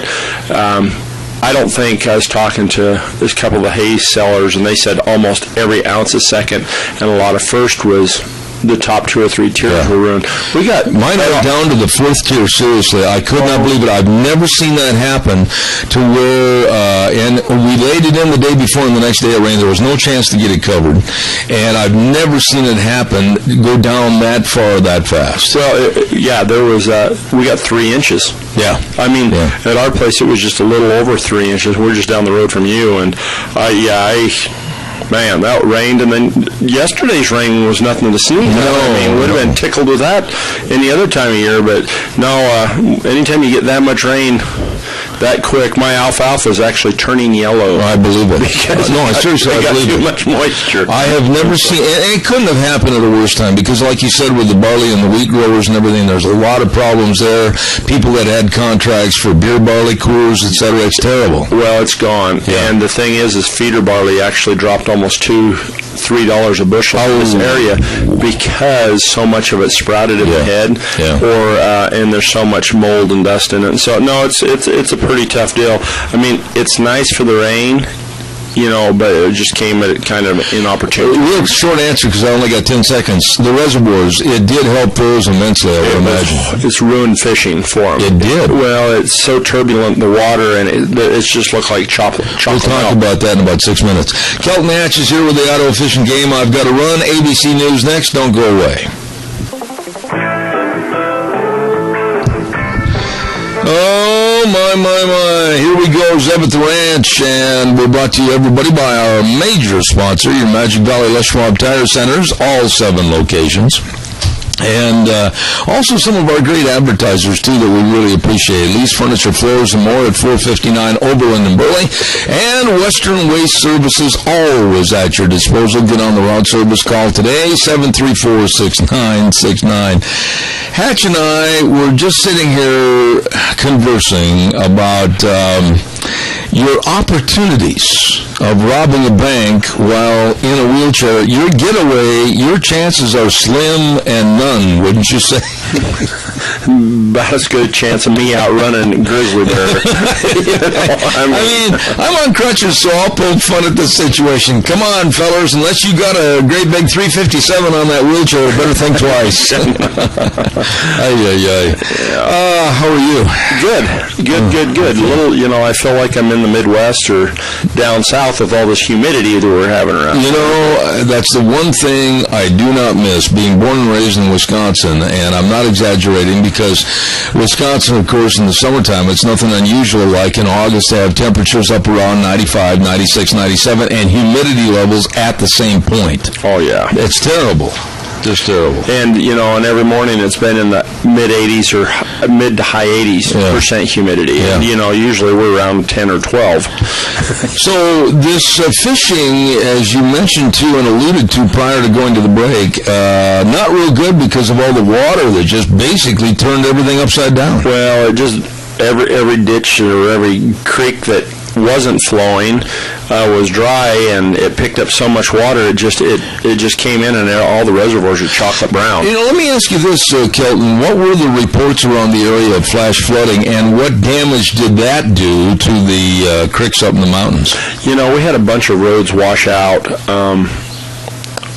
up by Featherville, up on the South Fork of the Boise. You cannot do the loop road around the South Fork anymore. Oh, really? About 3 miles down the road from Baumgardner, when you're coming in from Featherville, the road is washed out for about 2 miles. Oh, no kidding. And so you have to go over Couch Summit to get, so when you're up there, and it doesn't sound like they're going to have it fixed for a couple months. Ooh, that's going to hurt hunting season, isn't it? People are going to have to pick their poison, which side of the creek they want to go hunting on. I mean, you drive around one side and you can hunt there, but if you decide you want to run around to the other side, or you need to run down to Featherville or Pine to get some grub, you're going to have to drive back, clear back around. So take extra supplies. And the fishing, I mean, I'm not even sure what it's done to all the other trails, but there's quite a few roads up in that area washed out. Have you ever, and I have once, been caught in a flash flood? Just in my pasture. No, it's not a real one. When I was going to school at the University of Minnesota, we were out on a weekend camping trip, a bunch of us guys from our fraternity house, and it just literally started raining like crazy. And before we could get out of that respective area, a flash flood hit that old, almost dried up creek, and it's amazing, just amazing, the power and the surge in that water going through an almost, like I said, dried up creek. Oh, you bet. I mean, you look at any of those places down south, in Arizona. Yeah. Or you look they have those huge look at Twin Falls the other day. Well, that's my kids are saying, well, how did that flood? Well, there's not enough dirt, and the dirt gets saturated.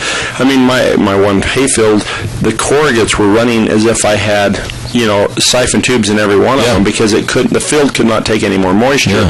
And once ground hits saturation level, the water just runs off. And that's what we had, a lot of washouts. I mean, up in the hills, and there's a lot of road damage in different areas. Rock Creek? Just about everywhere in the valley, in the area. The major damage was definitely up north, but there was issues everywhere. Oh, man. Well, okay, hunting seasons. And by the way, I want to tell everybody at home, and actually I think I'll hold this up to the cameras, for everyone that's watching on ZebBell.com and the cameras, this is the fancy, ripped out of a small spiral notebook. Just feel lucky to have something. I am. I'm I can tell that. Yeah, I'm just tickled. And it's even written in pencil, which is hardly legible. The list that we're going to talk about this morning. Kelton, you go to no end to just really amaze me every month. Well, I worked late at Kaja, and I didn't go into the office this morning because I had some other stuff, and I'm hitting here, and then I'm headed to Kaja tonight. I would bet money, seriously, I'd put down the cost of a cheeseburger, that you probably wrote this as you were holding onto the steering wheel with one hand and had this on the seat next to you. You don't know how hard that was. I was sitting at the bar in my house, just at the bar. That explains it. Well, it's a different type of bar. It's an eating bar, not a drinking bar. And I sit there and painstakingly printed every one of them. Painstakingly. It's a pain to try to read it. Yes. Okay. That's why I typically use a computer. I see that. Hunting season. What about hunting season? Everything's going to break loose here pretty quick. Well, things kicked off already. I mean, we had hunts starting on August 1st. We'll be into it earnestly on the 15th, where we got a lot of deer seasons. You got a 55 deer hunt starting down here. You've got pronghorn season kicking off. Is there a limited amount of tags sold for the pronghorn animal? There it is. They're all controlled. There's no general South Hills and all of that. And so there'll be some rifle and some archery taking off on the 15th. And then at the end of the month, you've got your general archery for deer and elk going, and so we're right into the heat of things. I mean, within, today's the 13th, so in 2 days things are going to really break loose. I'm actually headed off. I'm working the first 2 or 3 days at the Kaja Fair, and then I'm taking off and going bow hunting. Really? Where are you going to go? Out in the Waihees. I'm headed out chasing pronghorns. My son is in Nevada right now. Oh, is he? Bow hunting, Yep. Yeah. But their seasons, a lot of theirs open August 1st and to August 15th. They have a lot of early seasons down there. Now, I know I'm jumping ahead probably, and on this list it's probably appropriate to do so.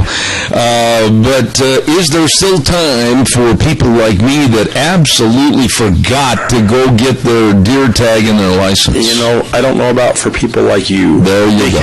Thank you. The thing is the first thing he goes, oh yeah, I forgot about that. I did when he walked in, and after he dropped the bomb on my table this morning in my headsets. Thank you very much. Yeah. Why are you killing that little horse on my desk? I mean, that's a keepsake, and you're just destroying anything, all my livestock on my desk. I have a little bit of, I don't know. You have a nerve problem. I do. I'm a nervous type fella unless I'm by myself. He's 6'5" and weighs 300 pounds, and he has a nerve problem. It's just talking to people, strange people. And they don't get any stranger. But anyway, there's still time, though, right? There is, till the 15th. You have till the 15th, and then the results will be out by the 20th. So get them in. Okay. There's lots of tags left over for different areas. And people always go, oh, why don't you just give those to the people that already applied? Well, the problem is these tags, almost 90% of these tags were already drawn to somebody, given to somebody, and then they didn't purchase them before the deadline, and so they go back up for lotto, and so we just get rid of them again that way. And so I can go into Sportsman's Warehouse today and get my stuff, my tag and my license. You can go into any of the license vendors in the valley, you betcha, and get, you betcha, and get signed up. And there's a list on the Fish and Game website that shows you where the tags are that are left. You can go in there and find out what areas. There's some tags in here in 54. There's some tags in 55. Okay.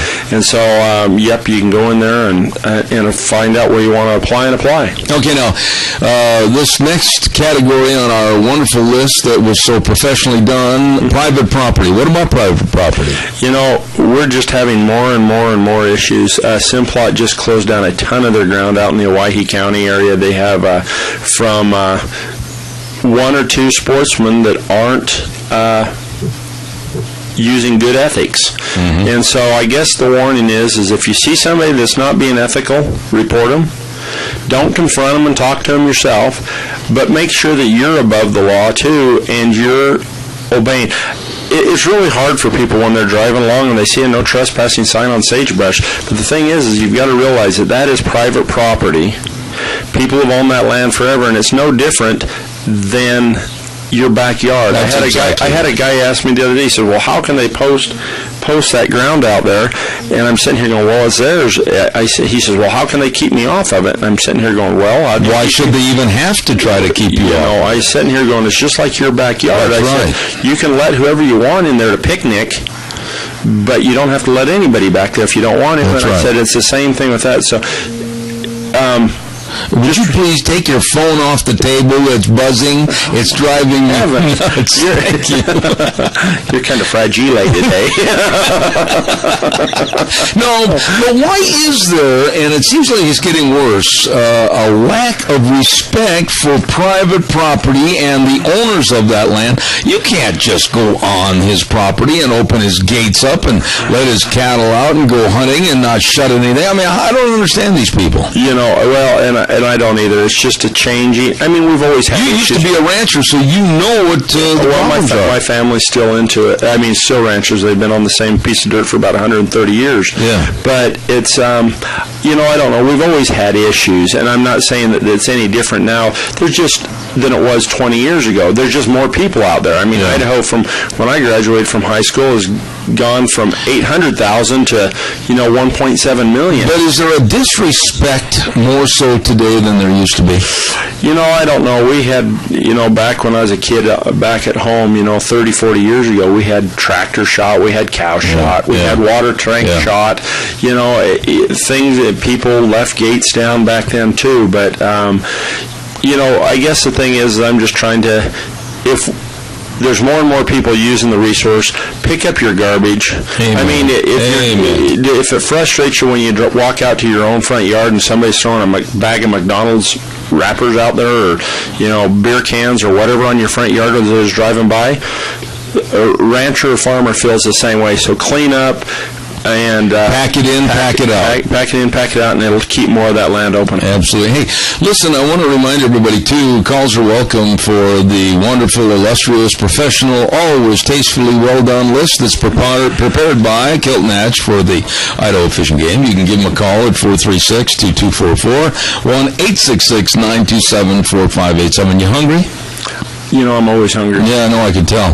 Anyway, the Chadwick Sports Grill in Burley. You're headed back to Burley, as a matter of fact, to the fair. And I'll drive right by the You'll drive right by the 139 West Main location of the Chadwick Sports Grill. Listen, my favorite sandwich is the special today. My very favorite sandwich, the Monte Cristo sandwich. Cheese and Canadian bacon and, sprinkled with powdered sugar on it. Woo! Woo! It's good with potato and super salad, just $8.95. Why, that's so economically you can buy my lunch too. Monte Cristo sandwiches and all the goodies at Chadwick Sports Grill, 139 West Main in Burley. You stop in and see them today. We can just call you the Count of Monte Cristo. I am the Count of Monte Cristo. You've got another title here called Bear Aware. It's been stupid this year. What do you mean stupid? The number of bears in people's houses and campgrounds, garbage cans, and just everything. We've just got bear issues all over the place. All over the state?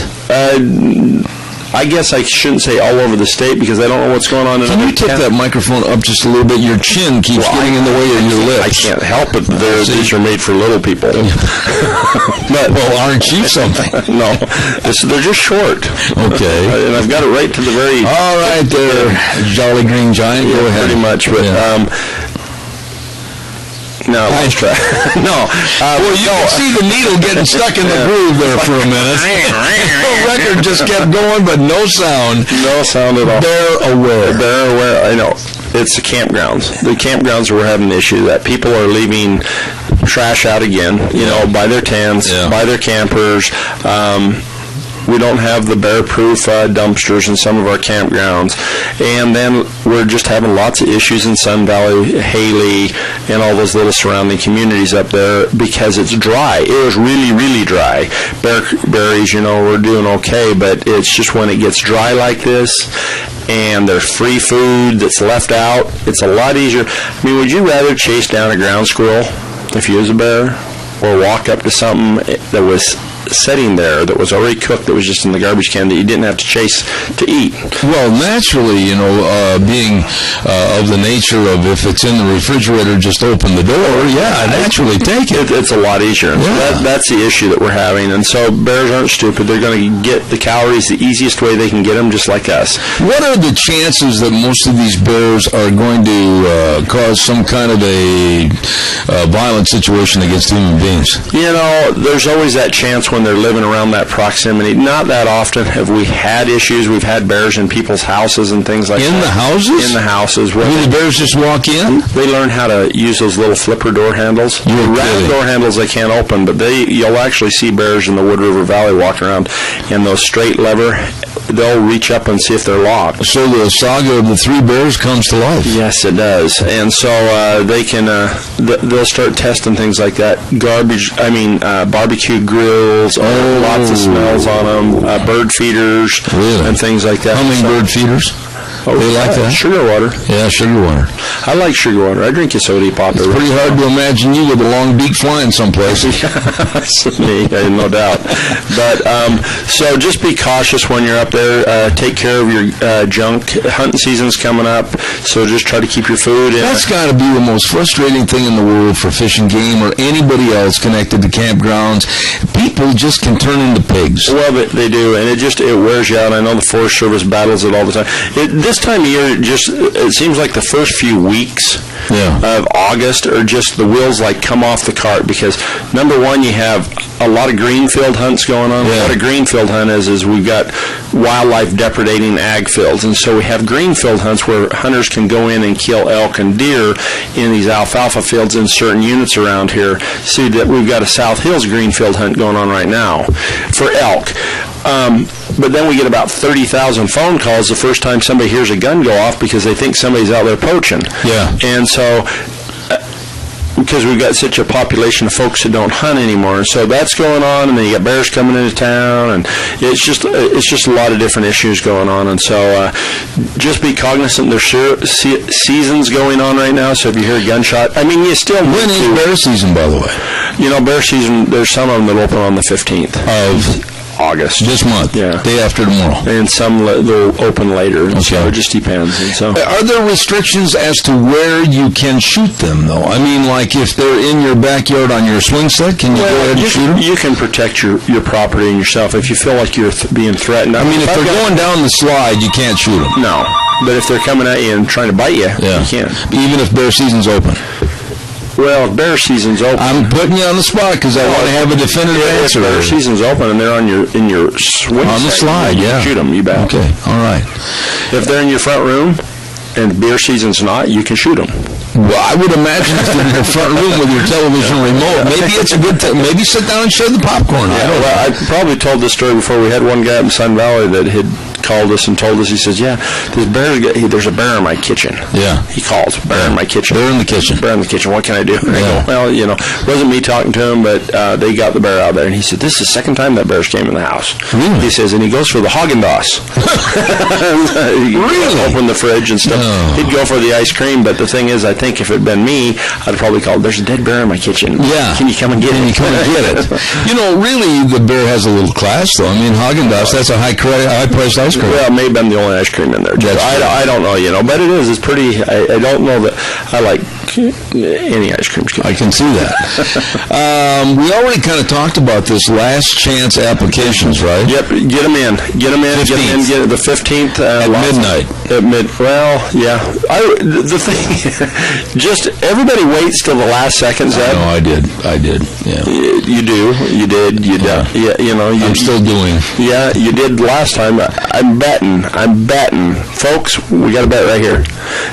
Next time I come on the radio show, Zeb goes, I forgot to put in. No, as a matter of fact, we're taking my grandsons to lunch today, and we're headed to Twin, and I'm going to stop in, and I'm going to get it. And everybody's my witness that I said I would do it, and I'm going to do it today. Okay. All I need is my checkbook and identification that shows your name and charge it to you, right? No. Okay. All right. Reese wouldn't do that to me. What is this about a grizzly put-down? What's going on? We had to put down a grizz. Really? A big grizz? Big grizz. It was a 9-year-old boar. Been killing cows up around Harriman.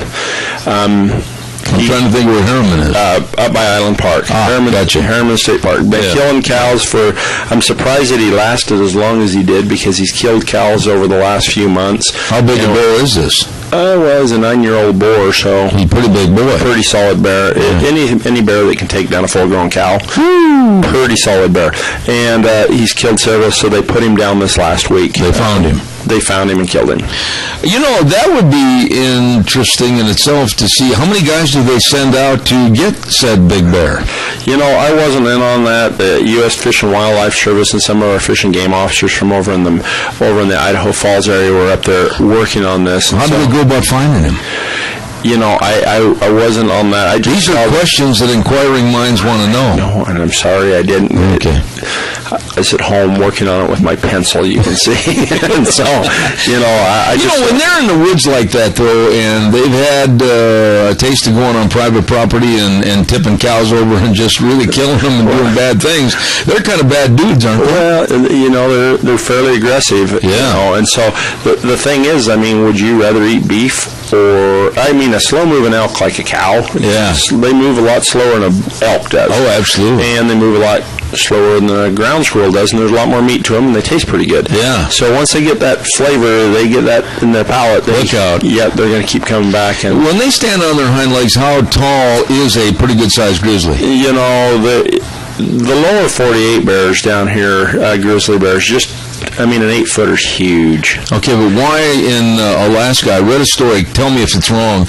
I think they said that they had estimates that grizzly stood up and was like 13 feet tall. Easily. Really? Why are they bigger up there than they are here? Because they get to eat salmon. Salmon swim into their mouths. Not really. Because you get all that high protein fish swimming in their streams. 13 feet? No, that is 3.5 feet taller than my ceiling, I think, right here. Well, it's 8-foot ceiling. Yeah. So it's pretty good. Oh my gosh, 5 feet more? That's a big dude. It is, and they're huge. I used to guide for grizz up there. The thing is bears, not all bears in Alaska are that big, because once you get away from you get in the upper portion of Alaska out in the tundra and stuff like that, they're smaller. 6-7 foot bears are really big because they're out starving to death chasing ground squirrels. Any bear that stands up in the brush when you're standing there without a gun is a big bear. Well, it is. That's true. Okay. But I've got to wish our Cassia County merchants celebrating the Cassia County Fair and Rodeo a great big thank you. Like AMI, 1719 Overland and Burley. Look for the big 28-foot wrench over their door, going nuts over their bolts. They're the meat and potatoes of the industry. AMI. Stop in and see them today. Along with Butte Irrigation, 116 South, 600 West, Highway 27 in Paul, 438-8103, the number, and the new location on Kimberly Road, right there north of Kimberly by Red Cap Corner. Butte Irrigation, a major hub for agricultural irrigation parts and equipment. They will get you wet. And also Burley Veterinary Hospital with Doctors Wally Ward and Scott Morley, working on all the small and large animals. They're there when you need a veterinarian, and a good one. They're two of the best at Burley Veterinary Hospital, 2869 Overland in Burley, 678-5509. We're going to take a small break and come back to more of what's on Kelton's list right after this. And now back to Zeb at the Ranch on AM 1230 KBAR. To reach Zeb, call 436-2244 or toll free 1-866-927-4587. And now, here is Zeb Bell. Thank you very much and welcome back. Calls are welcome for Kelton Hatch, Idaho Fish and Game. He's here every month, just like clockwork, disrupting the rest of our program, but we enjoy having him on for 1 hour every month. Good morning, Kelton. Good to have you back on the air. It's good to be here, Zeb. All right. And, sage grouse. The season is when? September 20th through the 26th. Same time as it was last year. Same harvest schedule and everything. Okay. I got to ask you this because it's only fair, and I'm not going to ever avoid a question or an answer. I hope you don't either.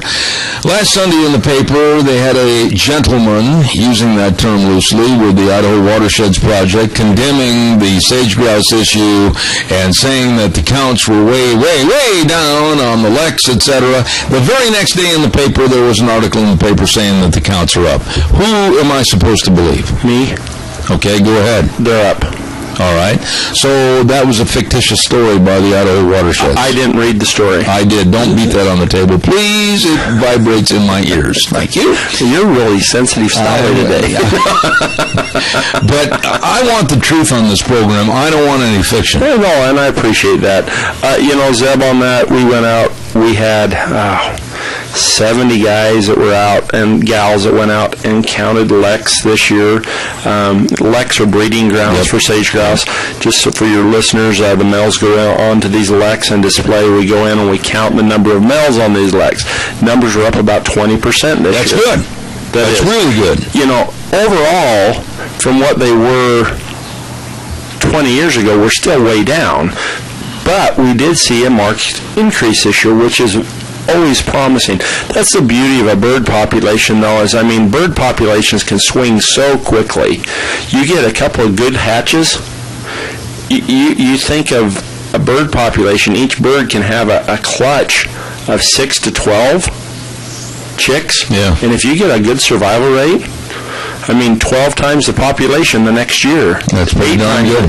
That's, out of any other wildlife, other than maybe mice, because mice, they're a little more prolific, but they do reproduce very quickly, and you can have huge swings. And so if we can get several years in a row, there's just still a lot of those issues out there that we've been facing. We got a lot of invasive plants and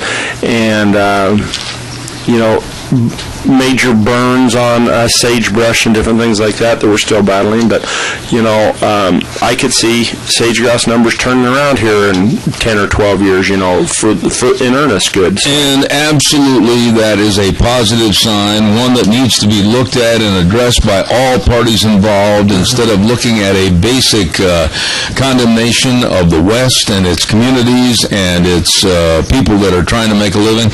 That's why on this program I absolutely stress the fact that I will not put anything on the air that is not true or leaning one way or the other without any factual base. And when I read that article in the Times News on the front page of the op-ed opinion page last Sunday, and this person from the Idaho Watershed said the numbers were way, way down, and the next day, there's a story about how the numbers at the Lex are up.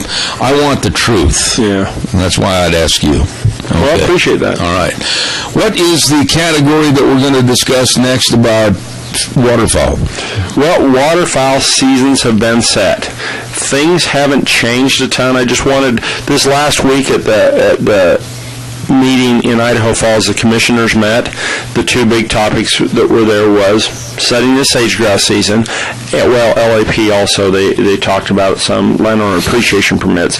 And then they also talked about waterfowl season. And so we're going to open on October 11th and go till January 23rd. Scops season. I was going to, let me see, where... What are you looking for? Well, I'm reading. Okay. I hate reading off a cell phone. I didn't get this printed out hard copy. I just got it emailed to me. You can have no more than 2 female mallards in your group. You can have no more than 3 scops. You can have no more than 2 redhead. It's a type of duck. You'll have to look it up so you know what they look like. Right. No more than 2 pintails and no more than 1 canvasback. You can have 4 Canadian geese, 10 white-fronted geese, and a partridge and a pear tree, and 20 white geese this year. And so, and there's a new. Is that what I see flying over Murtaugh Lake right now? A lot of Canadians around. I haven't seen them myself, but yesterday there were 4 of them. I thought they looked like white geese. Then they're white geese. Yeah. And we're getting that's the thing in the Midwest and stuff like that. A lot of those places they have year-round seasons. White geese, speckled bellies, and all these different types of geese that we haven't had here very much. You know, we typically have... Why are we getting more of them? Because the populations are exploding, habitat changes. Which is good. Well, it's good in some ways because in some places they're causing so much depredation to farms. You know, they'll get hundreds. I mean, there's no limit on the number of geese you can kill in some states. There's not a bag limit, a daily bag limit. Yeah, Canada and stuff like that, they've got such an explosion on white geese that they go back and they're destroying their nesting areas because there's too many of them. And I mean, I've got friends from here that'll drive up there and they'll kill 500 to 1,000 geese each on season. Just to, you know, there's places that there for a while there's farmers who are actually giving out shotgun shells to help reduce the number of geese on their property. Wow. And so we've had a boom cycle. You didn't give me any. Well, you didn't drive up to Canada. And I'm not a very good shot anyway. Yeah, so you'd need a case for a bird. So, but no, we have increased our white goose bag limits. We're trying to nip it in the bud before we get too many of them in this area because they can really come in and take over. And so, and every year we see more and more white geese coming into this area. Okay. Now, something strange has happened, and quite frankly, it's amazing to me that with all the different verbiage that we've had on the air and all the different pleas for him to step forward and honor his commitment, Doug McGargle has still not taken me fishing. You know, I might start taking it personal by now, Zeb. It's been 7 years, and I'm beginning to wonder after 7 years, maybe if you're not right, I should take this as a slap against my personality. He says, no, I think he's just up to his eyeballs in alligators. Really? Well, drain the swamp. He needs to. Well, he actually did. And I was going to talk about the swamp he did drain. Really? What happened? He did. Well, I've got this. Where's your camera? What a segue. Here, let me hold it up to the side. Give me the camera, or give me the piece of paper, and I'll hold it up all right over there, and got it. Go ahead. You're making people kind of dizzy with you. Yeah, me too. I see a whole area outlined in red. It looks like it goes up through what area? That's down at Hagerman. Really? That map's down at Hagerman, and all the place in the red area is where we're going to drain in Rotenone. And Rotenone. And that is poison. It oxygenates the water so the fish in it suffocate. And we're getting rid of carp. Oh boy. We're trying to decarp it. Decarporize. Yeah, decarporize. Carpicide. Yeah, carpicide. You know, and you're arrested for carpicide. So we're trying to remove the carp from this pond. Now I got a question for you. How did the carp get in there? we've just got carp everywhere in Idaho, and so somebody probably dropped one in. And there's canal systems, and we're putting up screens and things like that. But that's one of a fairly large body of water. There's a lot of water that's being drained. We're going to be killing all this. We're actually digging. This is down at the Hagerman Wildlife Management Area. We've got a lot of ducks down there. We're actually going to be digging some big holes for the diving ducks so that they have better habitat to feed in. Now, when you drain that, where do you go with the water? We just plug it off and keep it in the canal, and it goes into the Snake River. Oh, it does. So before you carpicize it. Before we carpicide it. And so what we'll do is, after we get all this drained and we get the carp killed in it, then we'll start filling it back up, and we'll plant fish in it later this fall. Question, Mr. Hatch. Yes. Omnipotent overseer of all that is wild and fish. What do you do with the good fish? Well, the good fish that we can catch out of there, we've seined out of there. We've used dip nets and or big, nets we'll string across, and we'll try to get all the good fish. We've had trap nets in there that our technicians have been running for the last few months. You don't have open fishing and just say, come on down? No. Oh. We'll try to trap them and relocate them to other ponds. I see. And then we'll kill the fish in here. What's remaining, we'll backfill it. After we've dug some deeper holes and stuff like that, we're rebuilding the channel. What had happened is the Brailsford ditch blew out. It's a sandy ditch. And it dumped a ton of sediment into the stream and into these ponds down there. And that's why this has gotten rushed up to this year. We weren't going to do this for a few years, but it filled in the channel.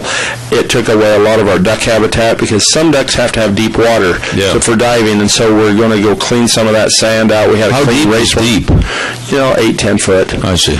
And so instead of just that, the dabblers can hang out. There's nothing worse than a duck with a kind of a corkscrewed neck that thought the water was a lot deeper and it wasn't. Oh, wow. Doink. Okay. Sorry. Yeah, I know. Doink. So am I. But people have been calling us saying, well, there's no place to fish down there because my pond's drained. Well, there is. There's still 14 ponds. You can fish all the oyster ponds. Anderson 1, 2 are open. The goose pond, the big and little bass ponds are open. So go down there. There's still plenty of fishing, but next year things are going to be a lot nicer. Hey, a question about carp. Doggone. What good are they anyway? I would think a Midwesterner like you would sing the praises of them. Them and suckers, I just absolutely never did care for. They were brought out here early on as a forage fish for the early immigrants. Really? They planted them all in all these streams and reservoirs around here just because they were so prolific that they knew that there would always be food here. You can still go back to the Midwest. You can go back to Minnesota and you can go into a grocery store and buy smoked carp. You can buy carp. Yeah. They fillet it. I have never taken a taste of a carp that didn't taste really fishy and muddy. Yeah. And so, but we have a lot of people around here that will actually come in and get seining permits to be able to go out to Murtaugh Lake or go out to, any of these other like Milner and stuff like that and try to catch carp so that they can butcher them and have 500 or 600 of them in the freezer for winter. Oh my goodness, that freezer must really stink. Well, they freeze it, so it doesn't stink. When they thought maybe the power don't go off. But there's a lot of cultures that really think highly of the carp, and that's how we ended up getting with it. We just out west are just a little bit, I guess. Yeah. I don't know. I'm not going to say snobby because I don't like eating either. I just can't stand carp. Anyway, we got to do a weather forecast, and then we're going to come back and talk about some other subjects. Stand by. Scarrows Meats, 3:30. You ever had a marinated tri-tip from Scarrows Meats? I have. Oh, they're delicious. I love them. His jerky is really good. Oh, it is. They guarantee everything they sell. I'll tell you what, selling taste one bite at a time. Scarrows Meats, custom meat processor for over 20 years. 331 North Road, Jerome, 324-7657. Scarrows Meats. Right now, here is Michael Rogers weather. Hello, everybody. Michael Rogers for Zeb at the Ranch. You guys are going to still see some of this rain with cooler temperatures for one more day. You got today and tonight, and then you'll start to come out of it, and Friday is looking pretty darn good as far as the weather is concerned. High temperatures in the mid-80s for today, 60s for You have a nice low. Enjoy the weather. You don't know what you got. Thank you very much, Michael. Brought to everybody by Skiros Meats, 331 North Road, Jerome, 324-7657. Oh, yeah. Selling taste one bite at a time. Don't forget my good buddy Dave Zanino putting on the Jerome Series team roping. Tonight they're going to rope at Jerome and sign up at 6:30, rope at 7. Don't forget that's tonight, Jerome County Fairgrounds. In all seriousness, you, on behalf of the Fish and Game, are kind of caught between a rock and a hard spot. I understand that there are wolf issues and perhaps wolf lawsuits which have curtailed a lot of the management of wolves, would you say? You know, it's a continual battle with any of these because, I mean, we've been dealing with wolverines, we've been dealing with wolves, we've been dealing with grizzly bears, we've been, you know, it just seems like everything that is on the endangered species list or sage grouse and all of this, there's a lot of concern by a lot of different groups, and so a lot of times we can't do what we'd like on the management aspect of them because they've gone to a different realm, I guess I should say, of management. And so, just, you know, last year I wanted to get this out to folks. Last year we'd had a lot of controversy we'd had a trapper hunter in the Middle Fork for most of the winter. He killed like 9 or 11 wolves last year. That's all. After spending 2 to 3 months in there.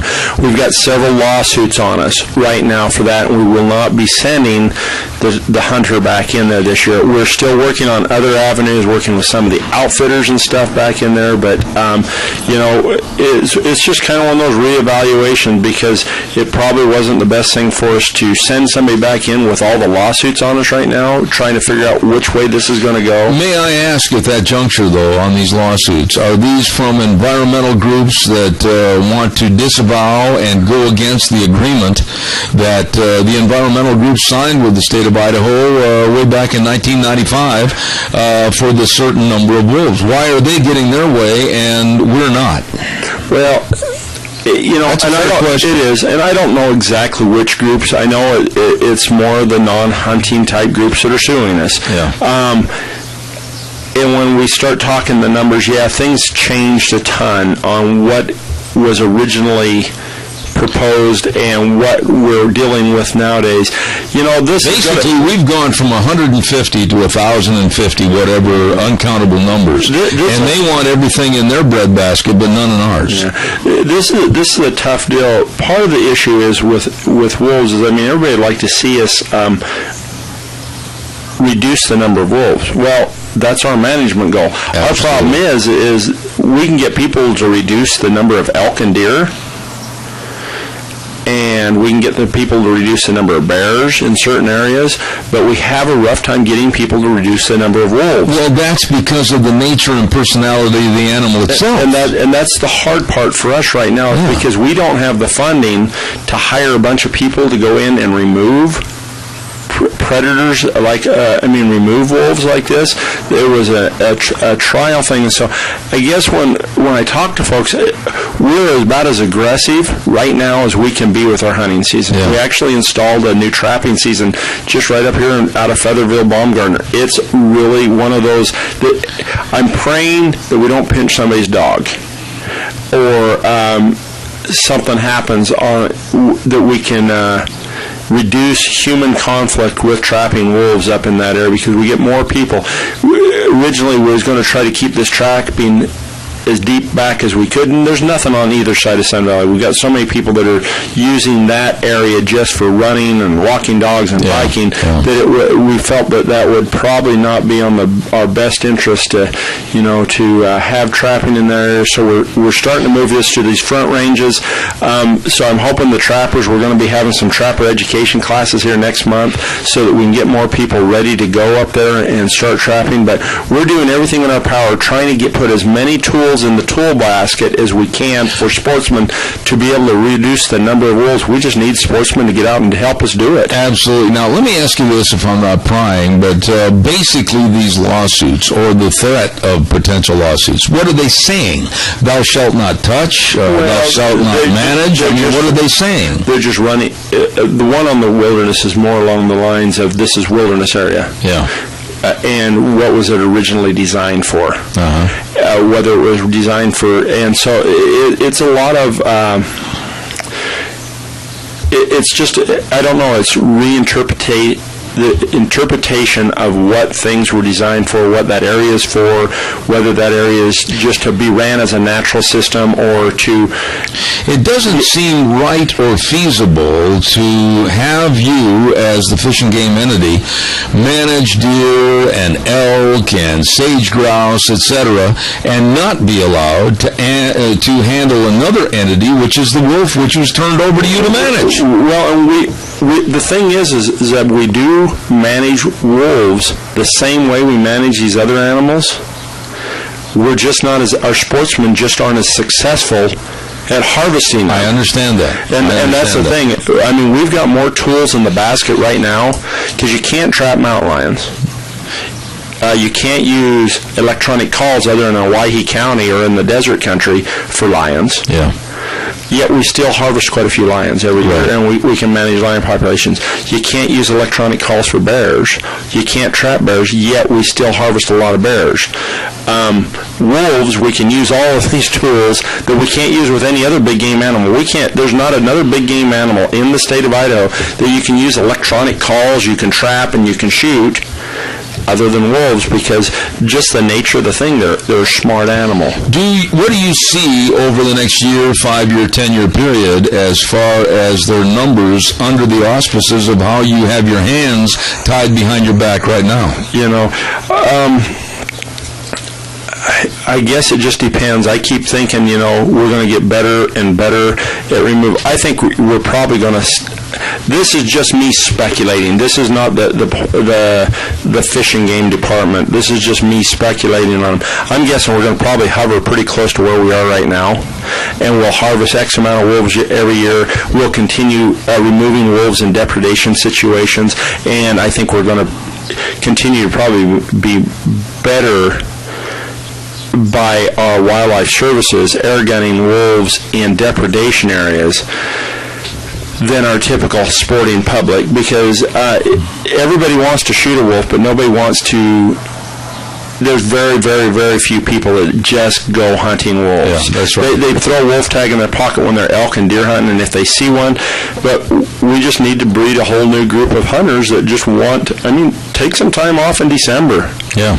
Go up and trap. My son, he's 14 years old, loves trapping, has a couple of trap lines. He runs all winter instead of playing basketball. And, he's going to be a big lunker, I'm thinking. I'm sitting here, but I'm glad he likes trapping. Yeah.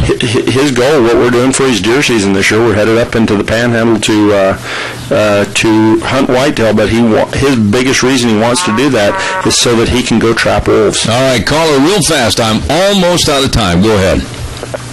Okay, well, Alaska told us before we ever got the wolves in here that we're stupid because there's no way air gunning, no matter what. They've tried everything, and it didn't work. Thanks, bye. All right, thank you. What about that? He's exactly right. He's right. Yeah, I said that on the radio that, these wolves are going to get smart. We're going to get less efficient at harvesting them, and they're going to get better at avoiding us. I agree. Toby Boudreau, he's our new regional supervisor, took Jerome Hansen's place. He's brand new. Hopefully we'll have him here next month. He's from Alaska. He would issue, what did he say, like 50 air gunning permits, and if they killed 3 to 5 wolves a year off the air gunning permits, they were lucky. And so, we're going to have to work. All right. Kelton Hatch, stand by. We'll wrap it up in a minute. I want to remind everybody about the best tire value promise in the industry, and that is from and with our Magic Valley Les Schwab Tire Centers. Absolutely the best, all 7 locations with the best in tires, like the Terramax HT starting at just $89.99. You better check it out. Cars, trucks, pickups, SUVs. Of course, don't forget horse trailers, boat trailers, anything you need tires for, they've got all the different tread designs.